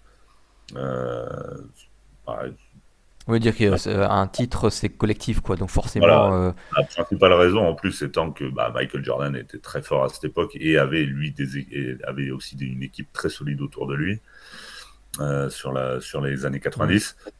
Mais, mais à cette époque-là, si t'as pas de titre, ça vaut pas grand-chose. Et Donc, c'est vrai qu'il y avait ce sentiment-là global pour LeBron James. Donc quand qu'on conservait à la fin des années 2000, où il est toujours à Cleveland et ça achoppe toujours un peu avant, de oh, il aura beau faire tout ce qu'il veut, il peut mettre 50 points par match, 30 passes décisives, tourner à 75% de réussite, pas perdre de balles, tout ça. Oui, mais s'il n'y a pas de titre à la fin, ça vaut rien. Il y avait un peu cette image-là, j'exagère un peu, mais il y avait un peu ce sentiment-là de mais, quoi qu'il fasse, s'il n'y a pas de titre à la fin, mais on s'en fout en fait, t'es pas assez bon. mais complètement. Et puis, moi, j'en viens même à dire que quelque part, cette pression-là est responsable en partie du fait qu'il soit parti à Miami. Ah oui, Parce je que, aucun doute sur ça. parce que ouais, encore une fois, fin des années 2000, si t'as pas gagné de titre, ta carrière, elle vaut rien. Ouais, Et on aura le même souci avec Kevin Durant plus tard, oui. quand il signe à Golden State. Il y a tellement cette pression de je dois absolument gagner. Et ben, alors ça n'existait pas à l'époque, mais bah, la meilleure façon de gagner, c'est de jouer avec les meilleurs. Donc, Mm. bah, comme tu es très pote avec les mecs de ta génération de draft, et ben, tu joues avec Team USA avec eux, et ben, tu discutes un peu, et puis tu te dis, ouais, ça serait cool de jouer ensemble, et puis bah, tu fais ça, quoi. Ouais, Donc, après tu encore une perds. fois, les gens ont critiqué les super teams. Alors, ça se voit pas parce qu'on est à l'audio, mais j'ai mis des guillemets sur les super teams. Ouais. Parce que je déteste ce terme, Mm. parce que les Lakers et les Celtics des années 80 avaient des super teams. Alors oui, on va me dire construites à la draft, etc., etc. Euh, les Lakers étaient champions NBA en 82, ils avaient le premier choix de la draft, quoi. Mm. Donc c'est plus facile de construire tes équipes quand tu as des numéros 1 draft que quand tu draftes 28e. Bref. Mm. Et mais Boston avait eu cet exemple. Alors c'était des joueurs en fin de carrière, mais bah, LeBron il s'est dit moi je ne gagne pas à Cleveland. J'ai mes potes qui veulent jouer avec moi, je veux jouer avec mes potes. Mes potes sont dans les meilleurs joueurs de la ligue. Bah, pourquoi on le ferait pas en fait? Ouais, leur contrat se Et termine, il y a une opportunité. voilà, surtout que bon, alors on peut critiquer la forme autant que possible, parce Oui. que c'est vrai que cette émission en direct sur ESPN est une catastrophe a posteriori. Ouais, puis la chemise était pas terrible, je trouve. Voilà, elle l'était même a priori d'ailleurs. Je comprends pas comment Oui, oui, un oui. mec Mais entouré Mm. par des conseillers en com ait pu valider un truc pareil. Oui, puis Mais bref, ESPN, même ESPN, hein, ils sont censés connaître ces trucs-là, oh quoi. bah oui, après ESPN, je pense qu'ils ont vu, ils savaient que c'était pas une grande idée pour le joueur, mais ils s'en foutaient un peu tant qu'ils faisaient un Peut-être. peu de pognon, quoi. Donc ESPN, à la limite, moi j'aurais été à la place d'ESPN, j'y serais allé aussi, hein. Mais, mais donc au-delà de la forme, le fond est on ne peut plus justifiable. Euh, Enfin voilà, c'est les potes qui valaient ça. Moi, j'avoue que cette histoire de The Decision ne m'a pas choqué plus que ça. Alors, je parle du fond, hein. Hmm. La forme était catastrophique, mais le fond, sur le fond, bah ouais, t'as l'occasion de monter une équipe sympa avec tes potes, et en plus Au de prendre soleil. quelques au hasard, au soleil, bah, pourquoi ne pas le faire, quoi. Ouais, et puis, enfin, moi, j'ai déjà raconté, mais les playoffs d'avant, là, où Cleveland perd contre Orlando, je me souviens de cette image où, à la fin, là, vraiment, le coup de sifflet final de l'élimination, où t'as LeBron James qui est en milieu du terrain, qui regarde un peu dans le vide, et que dans sa tête, tu peux presque lire, qui se dit, mais en fait, je gagnerai jamais avec cette équipe-là de Cleveland, qui est pas capable de construire des mecs autour de moi, ou en plus, tu sais, ils avaient fait venir en catastrophe un peu Anton Jamison, Mm, déjà vieux, mais ancienne star, quoi. Enfin, qui était encore star à ce moment-là, mais qui était vieux. Puis cette idée que c'était un peu le stretch four qui allait ouais. ouvrir le panier pour James, même si, bon, c'est le stretch four de l'époque, donc en fait, c'est surtout du mi-distance. Et en plus, du mi-distance pas très dynamique. Parce que c'était vraiment de. Jameson, c'est vraiment, je reçois la balle à mi-distance, je fais jab jab et je shoot sur la tête du mec, quoi. Donc ça crée pas beaucoup d'espace en vrai. Mais ça, enfin, plein de petits machins un peu petits bricolages que Cleveland avait tenté pour essayer de construire, mais qui n'arrivaient jamais à rien. Tu vois, l'arrivée de Mo Williams qui a été pas mal, mais c'est que Mo Williams, quoi. Ou ça fait des années, il y avait cet effort de construction qui n'arrivait à rien. Et là, tu as ce sentiment où je vois James qui se dit, mais en fait, ça fait 3-4 ans là on a une équipe. On a la force d'aller au titre avec pas des très bons joueurs, et mes dirigeants sont pas capables de créer plus que faire venir un Larry Hughes. Comment, mais en fait, je vais pas y arriver, il faut que je me barre, quoi. Enfin, si je veux un titre, j'ai pas le choix, quoi. Et à ce moment-là, t'étais vraiment dans l'empathie de, je te comprends, gars. Avec tout ce que tu disais de la pression, de si t'as pas un titre, c'est comme si t'avais rien fait. Moi, je ne pouvais que le comprendre, quoi. Ouais, non, mais clairement. Et puis, tu parles de cette finale de conférence contre Orlando en 2010. Euh, Moi, je me rappelle avoir vu les matchs, alors plus ou moins en direct, mais ou alors en très léger différé. Et enfin, c'est peut-être une de ses meilleures séries de playoffs en Hmm, carrière. ouais. Il est à 37 points par match. Enfin, tu vois, le mec, il met un buzzer beater au match 2 qui est mémorable. À Orlando, il fait un match où il est à plus de 40 et Cleveland perd, quoi. Hmm. Donc, Ouais, lui, ça ressemble un peu finalement déjà au final NBA qui perdra après avec Cleveland où il est tout seul. ouais. En 2015, quand Kyrie Irving et Kevin Love sont blessés, Hmm. même le fameux match où il met plus de 50 dans la salle des Warriors où J.R. Smith prend le rebond off sur le lancer franc et ne tire pas là. Oui. Ça ressemblait déjà un peu à ça à cette époque où le mec fait tout ce qu'il peut, il fait tout quasiment parfaitement, mais Et ça l'équipe suffit en pas. face, voilà, c'est pas suffisant parce que autour de lui, il a des peintres, quoi. Hmm. Ouais, ouais. Euh, Et là, donc, t'as fin des années 2000, t'as déjà voilà, cette image de c'est bon, c'est un top 10, top 15 historique, quoi. Alors, top dix non, parce que encore une fois, il manque les titres à ce Hmm. moment-là. Mais tu te dis qu'il peut y arriver par contre. Ouais, S'il commence à aligner les bagues, ça va devenir compliqué de l'oublier. Parce qu'il a quand même fait des trucs, on n'en a pas parlé, mais le match, la série de finale de conférence contre Détroit en 2007, oui, oui. ça, c'est un truc qui a marqué quand même. Le mec, il met tous les points de son équipe à la fin du match. Il est stratosphérique contre une équipe qui est encore vue à l'époque comme une équipe monstrueuse défensivement, Oui. même si a posteriori, elle l'était plus vraiment en 2007. Il y a toujours cette image des Pistons champions 2004, finalistes 2005. Voilà, Ben Wallace, Rachid Wallace, etc., où tu te dis, waouh, le mec, il leur met 49 sur la truffe. Ils envoient tous les défenseurs possibles et imaginables sur lui, dont Tayshaun Prince, qui était à l'époque un excellent défenseur. Hmm. Et donc, il a quand même fait des trucs où tu te dis, waouh, c'est le mec, il arrive à gagner maintenant. Ça va devenir compliqué de le sortir des classements. Hmm. Et du coup, le moment donné où il atteint un peu pour toi, à tes yeux, sa place historique, c'est avec le premier titre ou c'est un peu après ou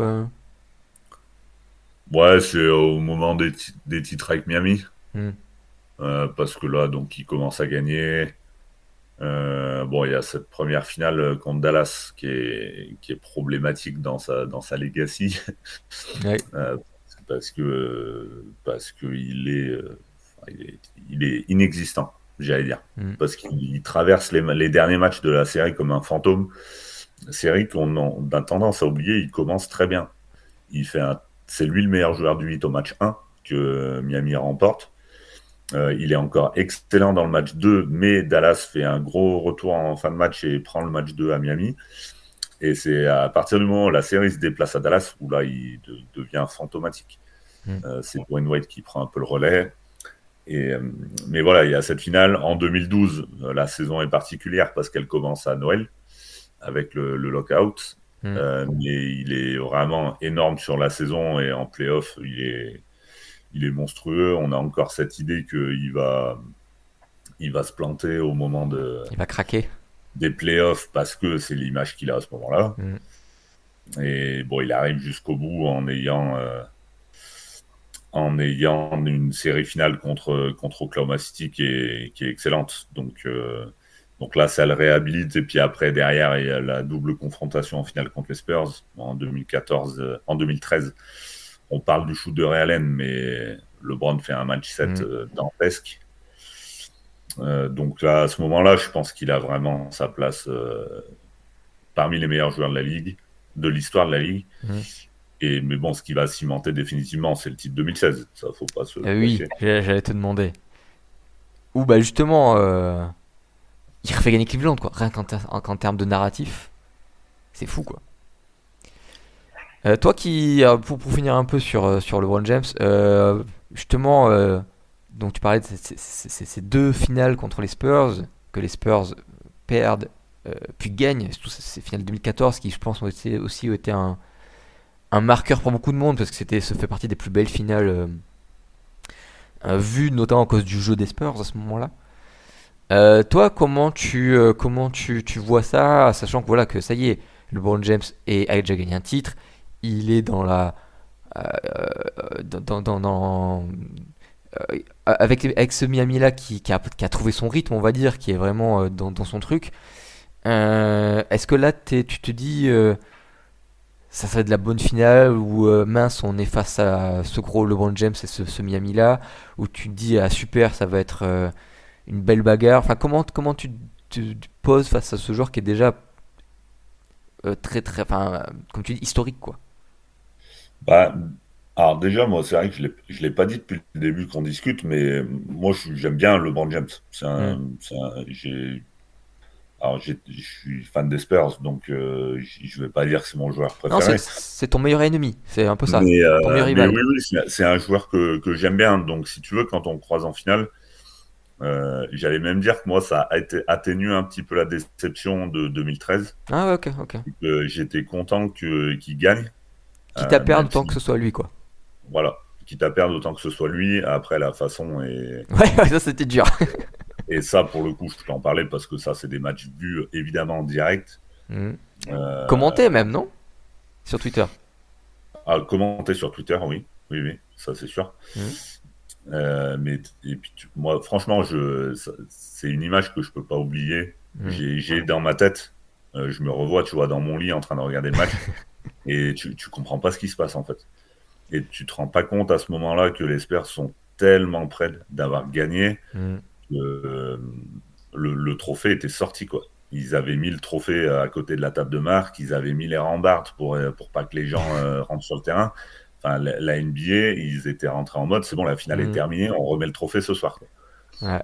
Et, Et le monde change et d'un coup. ouais, ouais, non, mais c'est carrément ça. Et puis, c'est, moi, j'ai pas peur de dire que c'est le plus gros tir de l'histoire de la NBA, Hmm. sans aucun problème. Limite C'est- cross action parce que quand tu tires c'est contre l'action parce que c'est le rebond offensif, c'est tout quoi. Ouais, et puis il y a tellement de trucs avant, qui auraient pu terminer le match. Hmm. Il y a des lancers francs ratés de Ginobili et Kawhi Leonard. Euh, et puis, enfin, tu penses tellement enfin, que c'est fini, quoi. Et puis en fait, c'est pas fini. Et puis tu regardes la prolongation, t'es même pas concentré sur la prolongation. Hmm. Parce qu'on l'oublie d'ailleurs. Souvent, on pense que Real Allen a mis le tir et que Miami a gagné, mais pas du tout. Il y a une prolongation derrière. Hmm. Ce tir-là, il emmène le match en prolongation. Et puis même derrière, il y a un match 7 que les Oui. Spurs ont failli gagner. Parce qu'il aurait pu y avoir 20 points d'écart au match 7, mais c'est LeBron qui fait un match exceptionnel et qui clôt le match à 30 secondes de la fin. Il met un tir qui fait passer Miami à plus 4. Donc c'était, ouais, tu l'as touché, quoi. Hmm. Donc, mais voilà, moi j'étais plutôt content pour LeBron James parce que ça me dérangeait pas qu'il empile un peu les bagues. Donc, même si j'aurais préféré que les Spurs gagnent à ce moment-là, même tout de suite après le match, tu vois, je me dis, bah, c'est cool, LeBron a gagné. Et je me suis dit, ah, c'est dommage, les Spurs, ça aurait été cool de regagner un titre.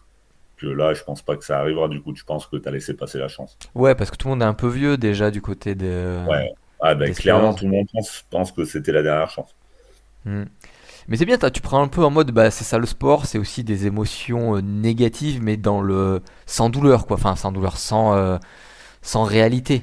C'est que du sport à la fin. Euh, Ouais, après, je te dis ça aussi a posteriori, parce qu'il y a aussi le titre l'année d'après qui fait Oui, que tu te rappelles de 2013, du coup, avec un peu plus de douceur. oui, bah Parce justement, 2014, vas-y, parce qu'effectivement, t'as j'ai dit rédemption, le mot est un peu bizarre parce que c'est pas vraiment ça, mais le côté tout se rattrape, quoi. ouais, c'est ça. Les Spurs sont sur la continuité des 2 saisons précédentes, c'est-à-dire, pardon, une saison régulière maîtrisée, même si, moi, ça, je me rappelle parfaitement parce que je le suivais avec le compte Twitter et aussi le blog, parce que je Ah faisais le oui, c'est blog vrai. à cette époque-là. Alors peut-être il y a des gens qui savent Donc, pas ce que c'est un blog, hein, mais oui, pardon. Donc, je me souviens parfaitement de cette saison-là. Et le gros truc, c'était que tout le monde disait, oui, les Spurs sont forts, ils gagnent des matchs, mais ils gagnent tous les matchs contre les petites équipes Hmm. et n'arrivent pas à gagner les matchs contre les grosses équipes. C'est pour ça qu'ils ont perdu le titre l'année dernière contre Miami, blabla, blabla. Et jusqu'au mois de mars, ça se vérifie. Hmm. C'est-à-dire que dès qu'il y a un match contre une énorme équipe, ils perdent tout le temps. Hmm. Jusqu'à un match contre Miami, du coup, au mois de mars.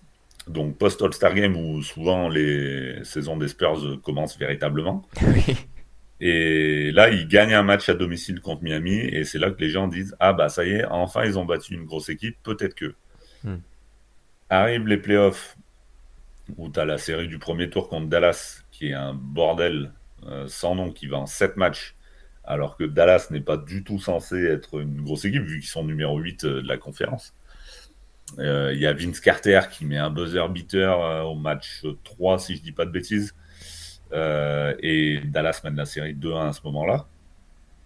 Ensuite, il y a Boris Diaw qui fait un gros match dans le match 4 et qui met quasiment le panier de la victoire à la fin. Donc la série revient à San Antonio à 2-2 et puis là, San Antonio commence à s'échapper un peu. Le match 5, il le gagne difficilement mais en maîtrisant. Dallas prend le match 6 et là, le match 7, par contre, c'est une boucherie. Hmm. Les Spurs gagnent de 30-35. Je crois le match était plié à la mi-temps. Et puis après, il déroule. Il y a Serge Ibaka qui se blesse pour Oklahoma City. Donc le Thunder sera moins bon que prévu. Et tu arrives jusqu'à cette finale. Miami a survolé la conférence Est sans être aussi fort que d'habitude, mais ça passe parce que la conférence Est, déjà à l'époque, Hmm. j'allais même dire, on a un peu ça depuis le début des années 2000. Ouais, ouais, ouais, ouais. Conférence Est est quand même plus faible, donc c'est plus simple, Bah, entre guillemets, d'arriver depuis, en finale. depuis le départ de Jordan, des Bulls, hein, presque, hein, j'ai envie de Ouais, te c'est ça. dire. Moi, pour le coup, depuis 99, j'entends ça. C'est que Hmm. la conférence Est est faible, que la conférence Ouest est très forte, blablabla. Bla, bla, bla. Alors bon, ça a souvent été vérifié, mais ça a tendance à dénaturer un peu les parcours des équipes de l'Est, qui sont tout autant méritantes. Hmm. Euh, et puis ça sera le cas après sur toutes les finales de LeBron James quand il est à Cleveland, Hmm. où on répétera sans cesse oui, Ouais. mais les conférences Est, blablabla. Bla, bla. Bon, mais le fait est qu'il fallait quand même les gagner, les séries. Oui, oui, et puis ils vont pas se enfin, tu vas pas transférer à l'Ouest juste pour faire des playoffs, quoi. Oui, c'est ça. Ouais, ouais, donc, 2014, au-delà du fait que c'était vraiment un accomplissement du basket presque quand les Spurs gagnent, un peu cette image un peu mythifiée de la vraie équipe collective contre les stars qui jouaient un peu chacun son tour, ce qui n'était pas complètement faux, mais pas complètement vrai non plus. Mhm. Donc c'est assez cool. Mais ce qui était marrant aussi, c'est que du coup, c'est la dernière année de James à Miami, où il y a eu cette fameuse phrase, je sais pas qui l'a sortie, mais de quelqu'un qui a dit, mais en fait les Spurs, ils ont littéralement renvoyé LeBron James chez lui, quoi, à Cleveland. Ouais, c'est ça. C'était trop drôle, quoi.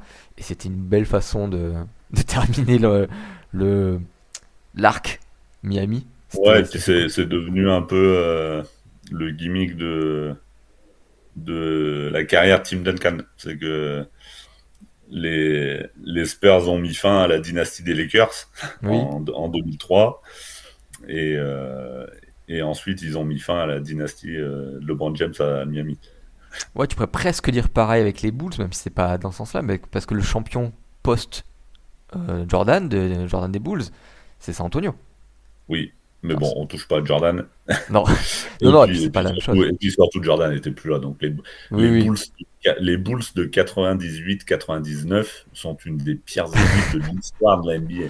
Faut faire un jeu comme Guillaume, quels étaient les joueurs de l'équipe, c'est super drôle. Euh, Impossible. et, et qui était le coach? Qui était le coach? Ah, je crois que si je me cherche un peu, je trouve, mais oui, oui, enfin, Ah, moi je l'ai. c'était pas. Ah, faudrait que je cherche. Non, vas-y, dis-moi. C'est Tim Floyd. Oui, voilà, qui venait C'est de la Tim Floyd qui avait NCAA, pris la suite de Phil Jackson. Euh, Par contre, qui était dans l'équipe? je pense que t'avais Pardon. Rusty Larue. Oui, qui avait joué un peu en France, à Paris. Ouais, tout à fait, ouais. Ouais, Rusty Larue, un shooter blanc, ouais. Je pense qu'il est resté un ou deux bouts, genre Judd Buckler ou un truc comme ça, je crois. Ouais, je sais même pas. Franchement, Enfin, faut pas se spoiler, mais c'est un jeu à faire, quoi. Et moi qui étais jeune à cette époque-là, encore, hein, parce que j'avais 14 ans à cette année-là, où t'es encore un peu jeune, bah, alors j'avais compris, hein, bah oui, c'était normal, les joueurs partent, machin, machin, tout ça, tout ça. Mais le passage de Jordan, Pippen, Rodman, Kukoc, Longley, tout ça, à Rusty Larue, je sais pas qui, je sais pas qui, je sais pas qui, avec le même maillot, tu sais, avec le même maillot, euh, ah, ça piquait les yeux, quoi, ça faisait, et oula, d'ailleurs, Kukoc, il devait y être. est-ce que Je Kukoc pense, y était? Ah, je sais pas, je vais me spoiler, je, attends, je vais me spoiler, c'est pas grave, je pense qu'il y est encore. peut-être qu'il C'est y un est, des rares survivants. peut-être qu'il y est, alors attends, si t'as 10 secondes, entre temps, essaie de trouver des joueurs, si tu te souviens, là on Alors, finit. moi, je me souviens qu'il y a Cornel David, Ah oui, Cornel qui David, était, qui exactement, était un international hongrois ouais. qui avait joué à Strasbourg après. Après, oui, parce qu'au départ, il sort de nulle part. Hein. Pour moi, quand il arrive en NBA, c'est pas une j'ai pas l'impression que c'est une star en Europe. Hein. Non, non, non, c'est pas du tout une star en Europe à cette époque-là. Et puis même après d'ailleurs, Oui. c'était un bon joueur de basket qui avait fait une grosse saison en Pro A, était un très fort joueur de la Pro A, bon, qui était sans doute un peu juste pour le niveau NBA. Mm. Alors, Kukoc y est bien. Kukoc y est bien. Et il y a quelques joueurs des Bulls de Jordan qui y sont, si tu veux commencer par eux. Ah ouais, non mais là après, il n'y avait pas Corey Benjamin. Je crois que je l'ai vu, attends. Si, il y est. Bravo. Ouais. Après, donc des joueurs des Bulls, Randy Brown, il doit être Ouais, ouais, encore, ouais, Randy Brown, ouais. Numéro ouais, 0. qui menait le jeu. Non, numéro 1. Je m'étais dit, pourquoi il a le numéro 1? Il est pas si fort que ça, en vrai. Ouais, ouais, non.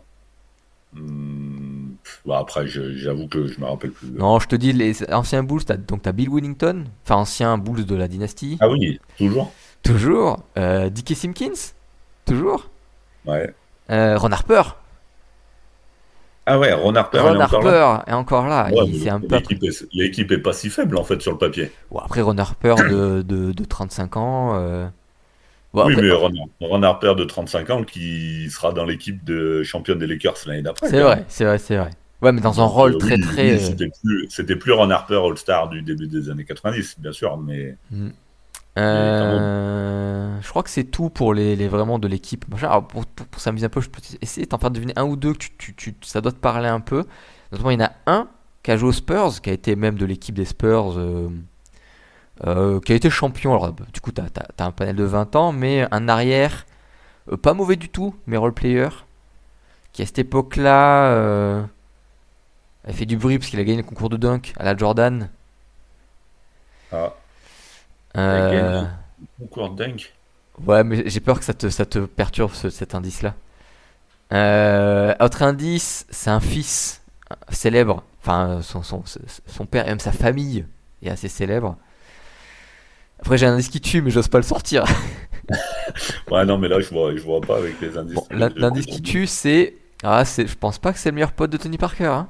Ils ont été coéquipiers et tout, mais je pense pas qu'ils sont très très potes. Hein. Ah, Brent Barry, il est là? Oui. Ah oui, d'accord. Oui, non, mais si, le concours dunk, c'était un très bon exemple parce que moi, c'était le All-Star Game 96, Hmm. donc je t'ai dit Oui, en plus, c'est celui-là, oui, que tout à j'ai fait. que j'ai poncé. Donc si, je me rappelle très bien de Brent Barry qui saute de la ligne des lancers francs Ouais, avec sa veste de survêt des Clippers. ouais. Et tu sais pourquoi il avait dit Ah, qu'il avait gardé la veste? non, je sais plus. C'était parce qu'il disait, voilà, je vais le réussir ce dunk, je vais être sur toutes les photos et tout, machin. Mais moi j'ai un peu un physique de gringalet quoi. Donc je veux pas qu'on voit mon absence de muscles sur toutes ces photos là, donc je préfère mettre ma veste. Ah oui, donc Brent Barry jouait aux Bulls là. Il joue aux Bulls Eh ben, là. Après je vais essayer de t'en faire deviner. Alors il y en a deux que j'ai envie d'essayer de te faire deviner, mais c'est parce que c'est des joueurs qu'on joue en pro en fait. Mais je suis sûr que tu vas pas les trouver. Si je te dis un joueur qui a joué qui a joué aux Suns d'ailleurs, je pense qu'il était aux Suns de l'époque 93, un intérieur.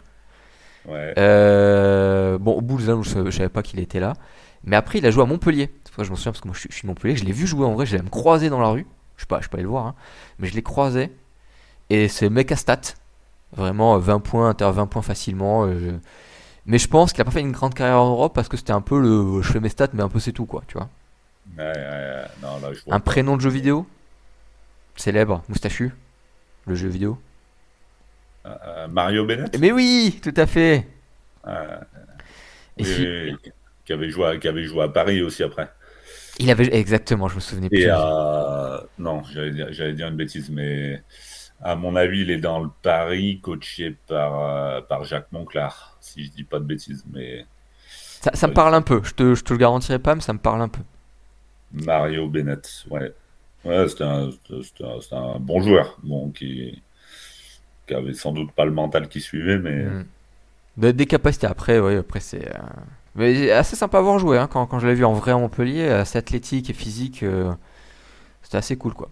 Non, l'autre jour je vais te le dire parce que je pense que tu trouves pas et que moi je m'en souviens par un miracle, c'est Cory Carr qui a joué à ah oui. Nancy. Ouais, ça te dit quand même quelque chose quand même. Mais qui a joué à Pau aussi. Il a joué à Pau aussi? Ah, ça j'avais pas, je me souviens juste de Je l'avoir pense vu qu'il jouer a joué à. à Pau, et peu de temps après les Bulls, et effectivement, après, il était passé par Nancy, ouais. Oui, oui, Corica, un arrière assez musculeux, Ouais, c'est ça. si je dis pas de bêtises, ouais. Pas grand, mais assez costaud quoi. Oui, mais bon, c'est vrai que cette équipe faisait pas rêver sur le papier.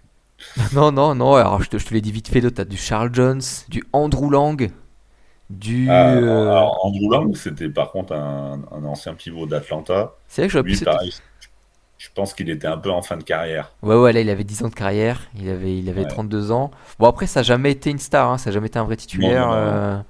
ou peut-être un Non, mais peu, mais. c'était de l'époque des Hawks avec Mookie Blaylock, Stacey Oui, Osman. oui, tout à fait, ouais. C'est ce joueur de quand que moi je me souviens, parce que c'était quand on était gamin et qu'on se souvient d'un peu tout quand on était gamin, quoi. Oui, moi, de très très vite, j'apprenais les effectifs par cœur. Hmm. J'attendais le guide de la saison Et NBA, ouais,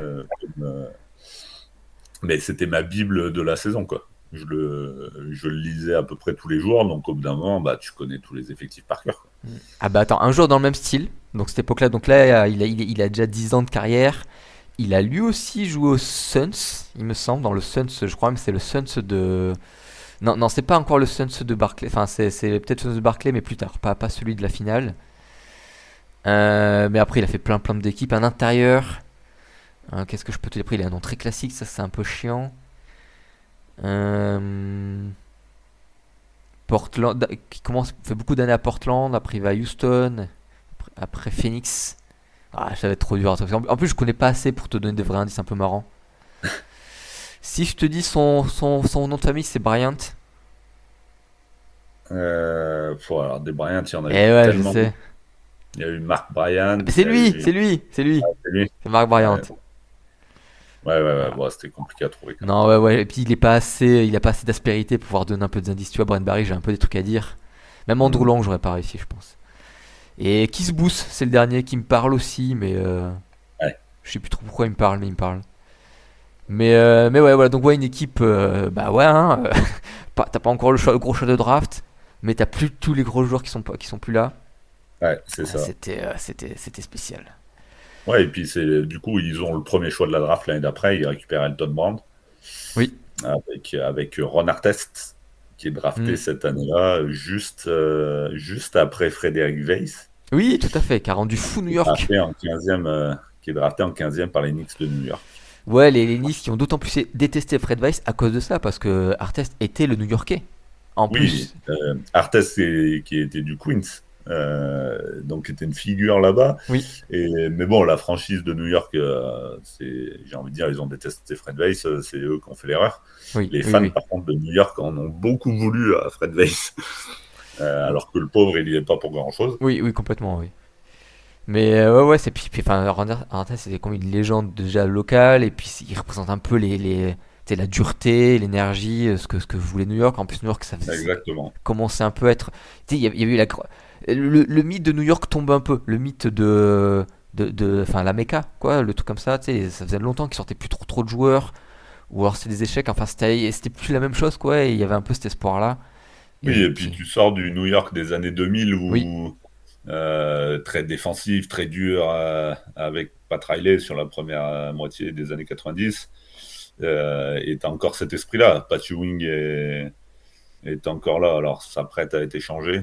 Je sais plus exactement. ça doit être concomitant. Ça doit être un peu dans les mêmes Bah, eaux, c'est ouais. à peu près dans ces eaux-là, parce que Fred Weiss était justement censé remplacer Patrick Ewing, Mm. vu que Patrick Ewing était sur la fin, avait plus de genoux. Et donc, bah, il y avait un pivot de 2,18 m à l'époque. À l'époque, tu draftais un pivot. Il y a un pivot de 2,18 m avec des mains, tu te posais pas la question parce que c'était de la base pour être champion NBA. Mm. Donc, ce qui a bien changé aujourd'hui. Mm. Zakidi, aujourd'hui, aurait été numéro 1 de la draft, enfin, Ouais, ouais, complètement.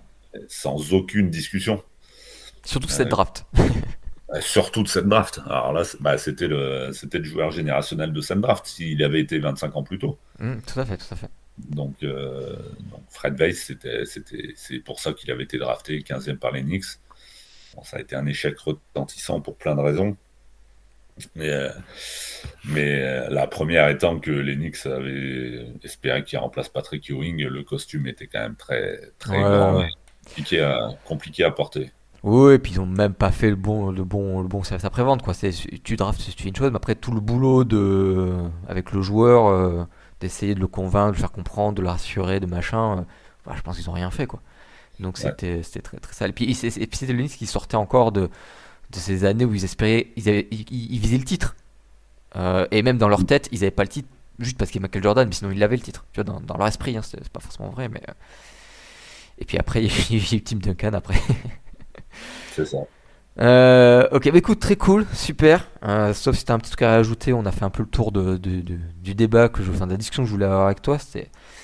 On a enfin une super plongée dans le passé dans nos souvenirs respectifs et les souvenirs de la NBA et un peu la perception qui était la tienne qui était très cool. C'était vraiment super, donc je te remercie beaucoup d'avoir accepté mon invitation et d'avoir passé quelques heures avec moi. Bah écoute, c'était avec grand plaisir, parce que comme toujours, de replonger un peu dans les souvenirs, c'est vrai que je suis toujours la NBA aujourd'hui, peut-être avec moins d'assiduité qu'à une certaine époque, mais ça fait toujours plaisir de se replonger dans le passé, et c'est vrai que mine de rien, on se rend compte que on suivait la NBA avec des bouts de ficelle, Ouais, exact, bonne expression. et que les gens, les jeunes, alors ça fait un peu vieux con, mais tant pis, je vais le dire, les jeunes d'aujourd'hui ne se rendent pas compte de la chance qu'ils ont d'avoir accès à tous les matchs, Mm, ou limite, t'as même une overdose. Parce que si t'as envie de regarder tous les matchs de la saison, tu les regardes, quoi. Si t'as ouais, ouais. vraiment que ça à faire. Nous, on voyait un match par semaine, mais on était content. Ah, on était des toxicomanes, hein. C'était vraiment, comme je disais, le petit box score dans le petit magazine qu'on léchait toute la journée parce qu'on n'avait que Ouais, ça. et encore, les box scores, c'était déjà, quand tu avais les box scores en C'est fin vrai, des années 90, t'étais déjà content. c'est vrai, c'est Parce vrai. que moi, je te dis, j'avais pas Canal à la maison, comme je disais au début. J'avais pas de Minitel non plus. Ah oui, parce que ça coûtait Donc, cher. bah, pour les résultats NBA, tu les avais avec un jour de décalage dans l'équipe. Mm. Parce que comme les matchs étaient la nuit, ben, tu pouvais pas avoir les résultats dans l'équipe le lendemain, vu que le journal était bouclé. Mm. Donc, bah, il fallait attendre 24 heures de plus. Voilà, donc, ouais, c'était particulier, mais j'ai envie de dire, on s'en contentait largement à l'époque. Alors qu'aujourd'hui, bah, tu te lèves le matin, tu as les highlights, tu peux regarder les Mm. matchs que tu veux si tu as le League Pass, enfin, tu as les stats, tu as tout, tu as tout. Mais tu es abreuvé d'infos. J'ai même envie de dire, aujourd'hui, c'est compliqué de regarder un match sans avoir le résultat avant. Ouais, oui, oui, tout à fait, tout à fait. Tu coupes des réseaux. Ouais, Alors qu'il y a 30 ans, bah, on avait les résultats 2 jours après. ouais, c'est complètement un autre monde. De toute façon, je te donne rendez-vous dans 20 ans pour faire le même podcast avec Wembanyama, si tu veux Oh bien. là là, oui, Euh, j'espère. ouais, ouais, bah oui, non, mais c'est une évidence. Et juste pour terminer, on va passer juste quelques minutes rapides sur le petit truc de fin que j'aime bien faire, qui n'a rien à voir, mais c'est un peu pour faire sur une note un peu différente. C'est un peu nos recommandations un peu différentes que dans un concept que j'ai piqué au podcast jeux vidéo Silence on joue, qui dit quand vous jouez pas aux jeux vidéo, vous faites quoi? Bah là c'est pareil, mais quand tu t'intéresses pas à la NBA, tu fais quoi? Donc Vince, voilà, quand t'es pas sur les Spurs et la NBA de manière générale, qu'est-ce que tu fais en ce moment? Eh ben, comme je te disais au début, moi, ma vie a toujours tourné autour du basket. Hmm. Euh, j'ai connu ça toute ma vie. J'ai joué au basket toute ma vie jusqu'à ce que j'arrête il y a quelques années. Alors, un modeste niveau, hein, au niveau régional. Donc, ça reste un petit niveau. Et aujourd'hui, bah, je suis devenu salarié de club. Donc, je suis dans le basket encore tous les jours. Hmm. À l'entraînement avec les jeunes, avec des moins jeunes, des filles, des garçons. Donc j'ai envie de te dire que quand je ne suis pas la NBA, bah, je suis quand même dans le basket. Je suis dans un gymnase. Alors c'est pas les salles NBA, c'est même pas l'Accor Arena de Paris où les Spurs se sont produits ces derniers jours. Hmm. C'est plutôt les gymnases de campagne, de province. Mais je dis toujours que ces baskets sont complémentaires. Oui. C'est-à-dire que moi, je prends autant de plaisir devant un match NBA que d'aller voir jouer les petits U9 que j'entraîne Hmm. toute la semaine. Donc, et j'allais même te dire que ça t'aide à comprendre le jeu, Oui. de connaître tous les niveaux départementaux, régionaux, nationaux en France, que ce soit en jeune ou en senior. Donc il faut aller dans les salles et puis même si on a le temps, s'investir dans les clubs pour comprendre vraiment comment fonctionne le basket. Et mine de rien, je pense que ça nous donne après un regard différent sur les matchs NBA, qui certes sont surtout du point de vue américain un business et un spectacle avant toute chose, mais la partie sportive reste quand même prépondérante, heureusement. Mm. Et donc voilà, moi quand je suis pas à suivre la NBA, bah, je suis quand même dans une salle de basket euh, à travailler d'abord, parce que du coup c'est mon travail habituel, et aussi par plaisir, parce que je passe mes week-ends dans les gymnases pour le travail, mais avant tout par passion du sport en général. Donc voilà. Mm. Donc désolé, ça sort pas vraiment du cadre basket. Non, non, mais c'est intéressant et je te rejoins pas mal sur moi qui suis un peu dans le monde de la basket depuis pas beaucoup de temps en vrai et d'une façon très très en périphérie. J'ai pas du tout connu tout ce qui était compétition de club, tout ça là, c'est plutôt le côté loisir et jeunes qui découvrent.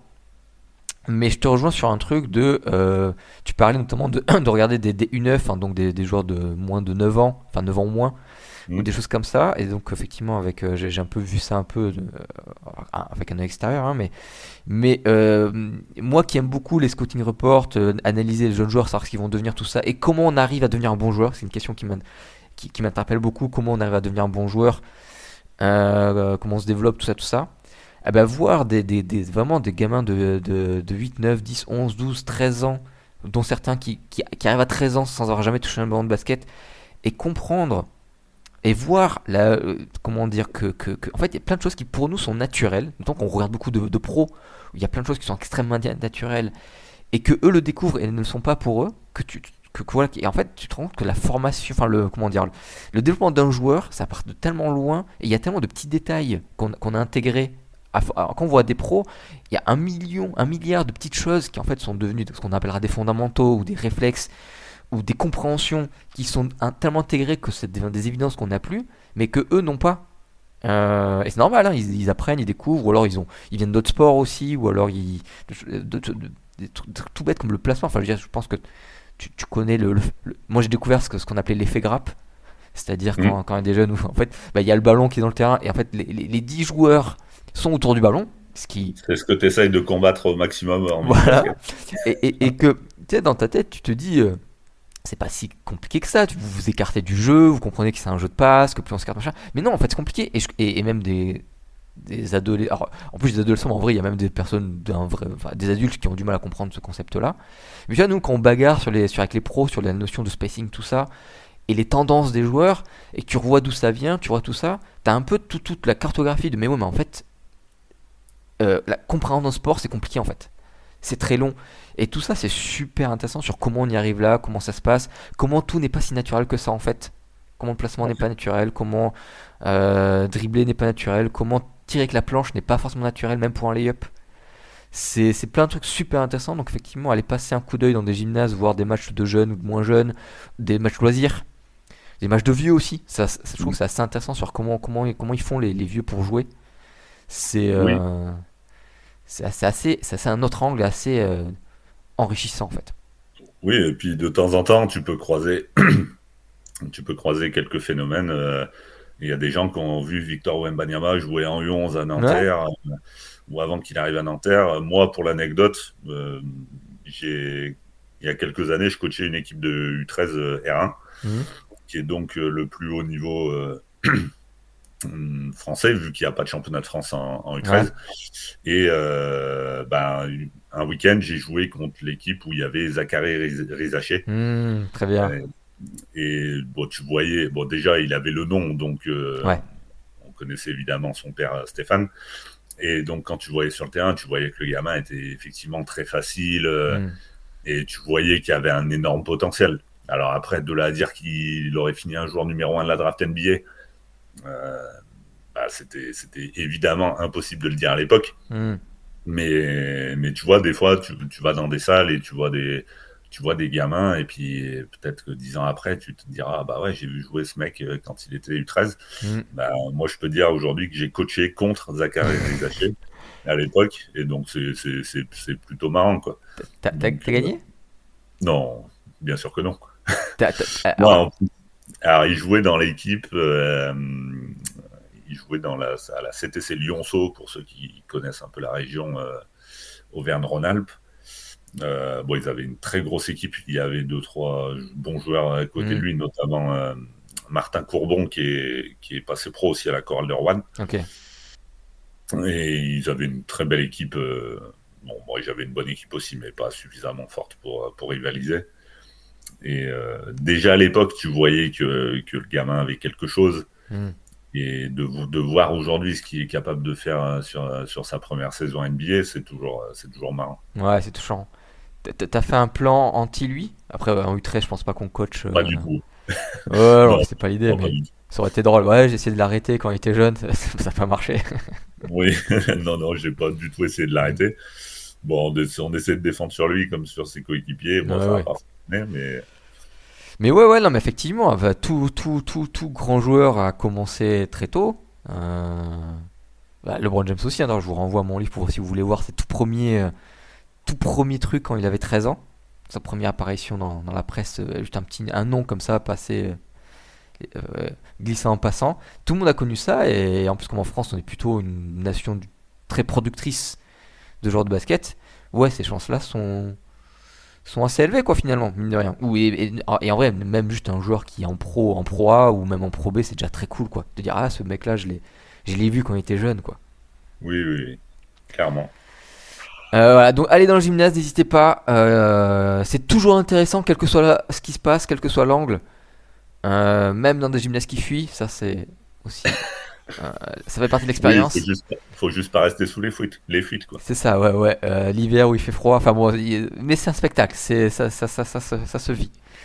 Moi de mon côté, ce que j'ai fait en ce moment pendant que c'est quand je m'intéressais au basket, bon, je regardais un film, alors un vieux film, un film de 2005 que j'avais bien aimé à l'époque.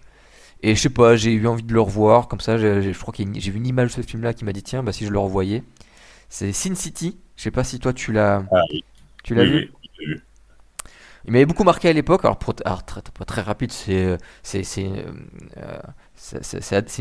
l'adaptation d'une bande dessinée américaine de Frank Miller, qui avait beaucoup marqué à l'époque, déjà pour son style visuel, où c'était un noir et blanc, mais un noir et blanc très très vif en fait, où le blanc est très très très blanc, presque lumineux, et surtout la façon de faire, c'est pas juste du noir et blanc, c'est presque, enfin c'est un vrai film hein, avec des vrais acteurs tout ça, mais un noir et blanc très très appuyé, très très fort, très très esthétique, qui est très très très joli à voir, plus le fait qu'il y avait cette petite coquetterie de temps en temps il y a une couleur pour marquer un truc très précis, donc par exemple une tache de sang qui est en rouge, et c'est très marquant, donc c'était vraiment la carte d'appel de ce film là qui marche très très bien, et même là donc 20 ans après c'est toujours aussi cool. C'est réalisé par Robert Rodriguez, qui est un peu un des disciples de Tarantino, et t'as beaucoup cette vibe là Tarantino de l'action pour de l'action, mais un peu fun, quoi, un peu à la fois fun et très très joli, des grosses mises en scène, des effets de style un peu marrants, voilà, donc tout ça à retrouver, et ça à retrouver c'est très très cool. J'ai retrouvé le plaisir que j'avais eu à l'époque. Et après, bon, l'histoire, en fait, c'est trois histoires entremêlées, même si les liens sont un peu faiblards. Mais c'est pas important, c'est tout. L'intérêt, c'est que ça se passe dans une même ville, la fameuse Sin City, et c'est un film sombre, c'est un film noir, c'est un peu comme les vieux films de détectives de l'époque. Et c'est cette idée-là de voilà, bah, c'est la rue, c'est les galères, c'est un peu tragique, c'est un peu spectaculaire. C'est aussi un peu fantastique, c'est aussi un peu fou, c'est un peu cartoonesque. Donc c'est assez amusant. Après, je l'avais vu à l'époque, j'avais 20 ans. Là maintenant j'en ai un peu plus. Bon, en termes d'histoire, ouais, c'est un brin décevant, c'est quand même très bon. Déjà, c'est très années 2000, donc on est vraiment sur ce côté encore de la virilité, le côté un peu poseur, le côté un peu la force, le côté un peu spectaculaire plus qu'autre chose. La cohérence, faut pas trop y compter. Des fois c'est un peu débile, des fois c'est un peu loufoque, qui se marrant, mais c'est pas forcément si marrant que ça. Évidemment les femmes qui sont quand, alors c'est un peu ce truc là de cette époque là, tu sais, où bon, il y a toujours ce côté, elles sont pas tout le temps très habillées, voilà, mais il y a cette volonté d'en faire des femmes fortes qu'ils le sont en partie, mais seulement en partie, tu sais. À la fin, c'est quand même le bonhomme qui sauve tout le monde. C'est quand même. En fait, elles ont l'air fortes, mais elles sont pas tant que ça. Voilà, il y a après, bon, comme dit, il y a un peu des trucs un peu ridicules, que tu acceptes ou que tu acceptes pas, mais c'est quand même un peu ridicule. Donc ça marche un peu, mais voilà, c'est un peu un plaisir des yeux. Faut pas trop réfléchir, faut pas trop se poser la question, faut se laisser prendre. Mais du coup, c'était un peu fun, ça m'a pas déplu de. J'avais un peu peur d'être déçu en le revoyant. Un peu, mais pas autant que ce que ça aurait pu. Ça reste une bonne expérience à faire, même aujourd'hui, quoi. Toi, tu l'avais vu, toi, du coup? Oui, oui, oui, c'est un bon film. Par contre, je déconseille le deuxième. Ah, j'ai même pas essayé. On m'a dit que c'était pas bon. Je suis bah écoute, je vais rester sur à, ma bonne à impression ne du pas, à premier. ne pas regarder, sauf si vous êtes fan d'Eva Green. Ouais. Euh, Ah, parce qu'elle, elle a les yeux verts, je crois, juste sur la bande-annonce qu'elle a les yeux verts. voilà. Mais c'est vraiment, si vous êtes fan d'elle, je vous conseille de le regarder. Sinon, je déconseille. Ouais.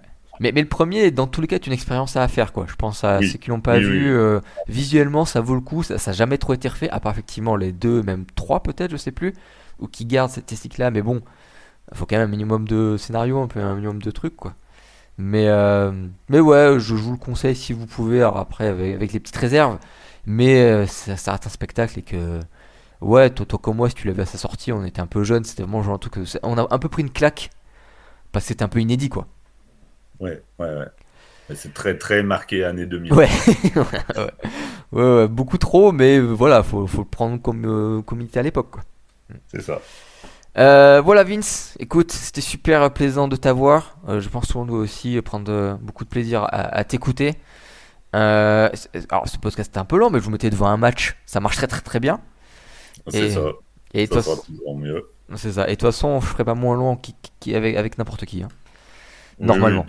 Puis de toute façon, toi, tu ne sais faire que des longs podcasts. Bah, je sais, je me suis rendu à l'évidence au Ouais. bout d'un moment Il y a d'accepter ce il y a un sort-là. moment donné, il faut accepter sa destinée. Ouais. C'est comme ça. Ouais. Après, tu restes celui avec qui on a fait presque 10 heures de podcast en cumulé avec 3 podcasts sur la série des Spurs, justement, C'est vrai. qui sera un des grands moments de l'écho des parquets. Que, je les ai toujours, hein, les podcasts, un jour. On les ressortira peut-être, un truc comme ça, mais ça fait partie des grands moments où toi, moi et l'équipe de l'écho, et d'autres des Spurs, on avait invité, il y avait du monde, hein. On avait vraiment fait raconter l'histoire de la dynastie des Spurs, c'était vraiment cool, grand moment. Et du coup, très content de te revoir aujourd'hui. Et comme dit, on se revoit dans 20 ans. Plaisir, plaisir partagé. Et puis, écoute, l'invitation est notée, sans problème. Ça, c'est parti. Bah, merci à tout le monde, merci à vous, et je vous dis à bientôt. Salut.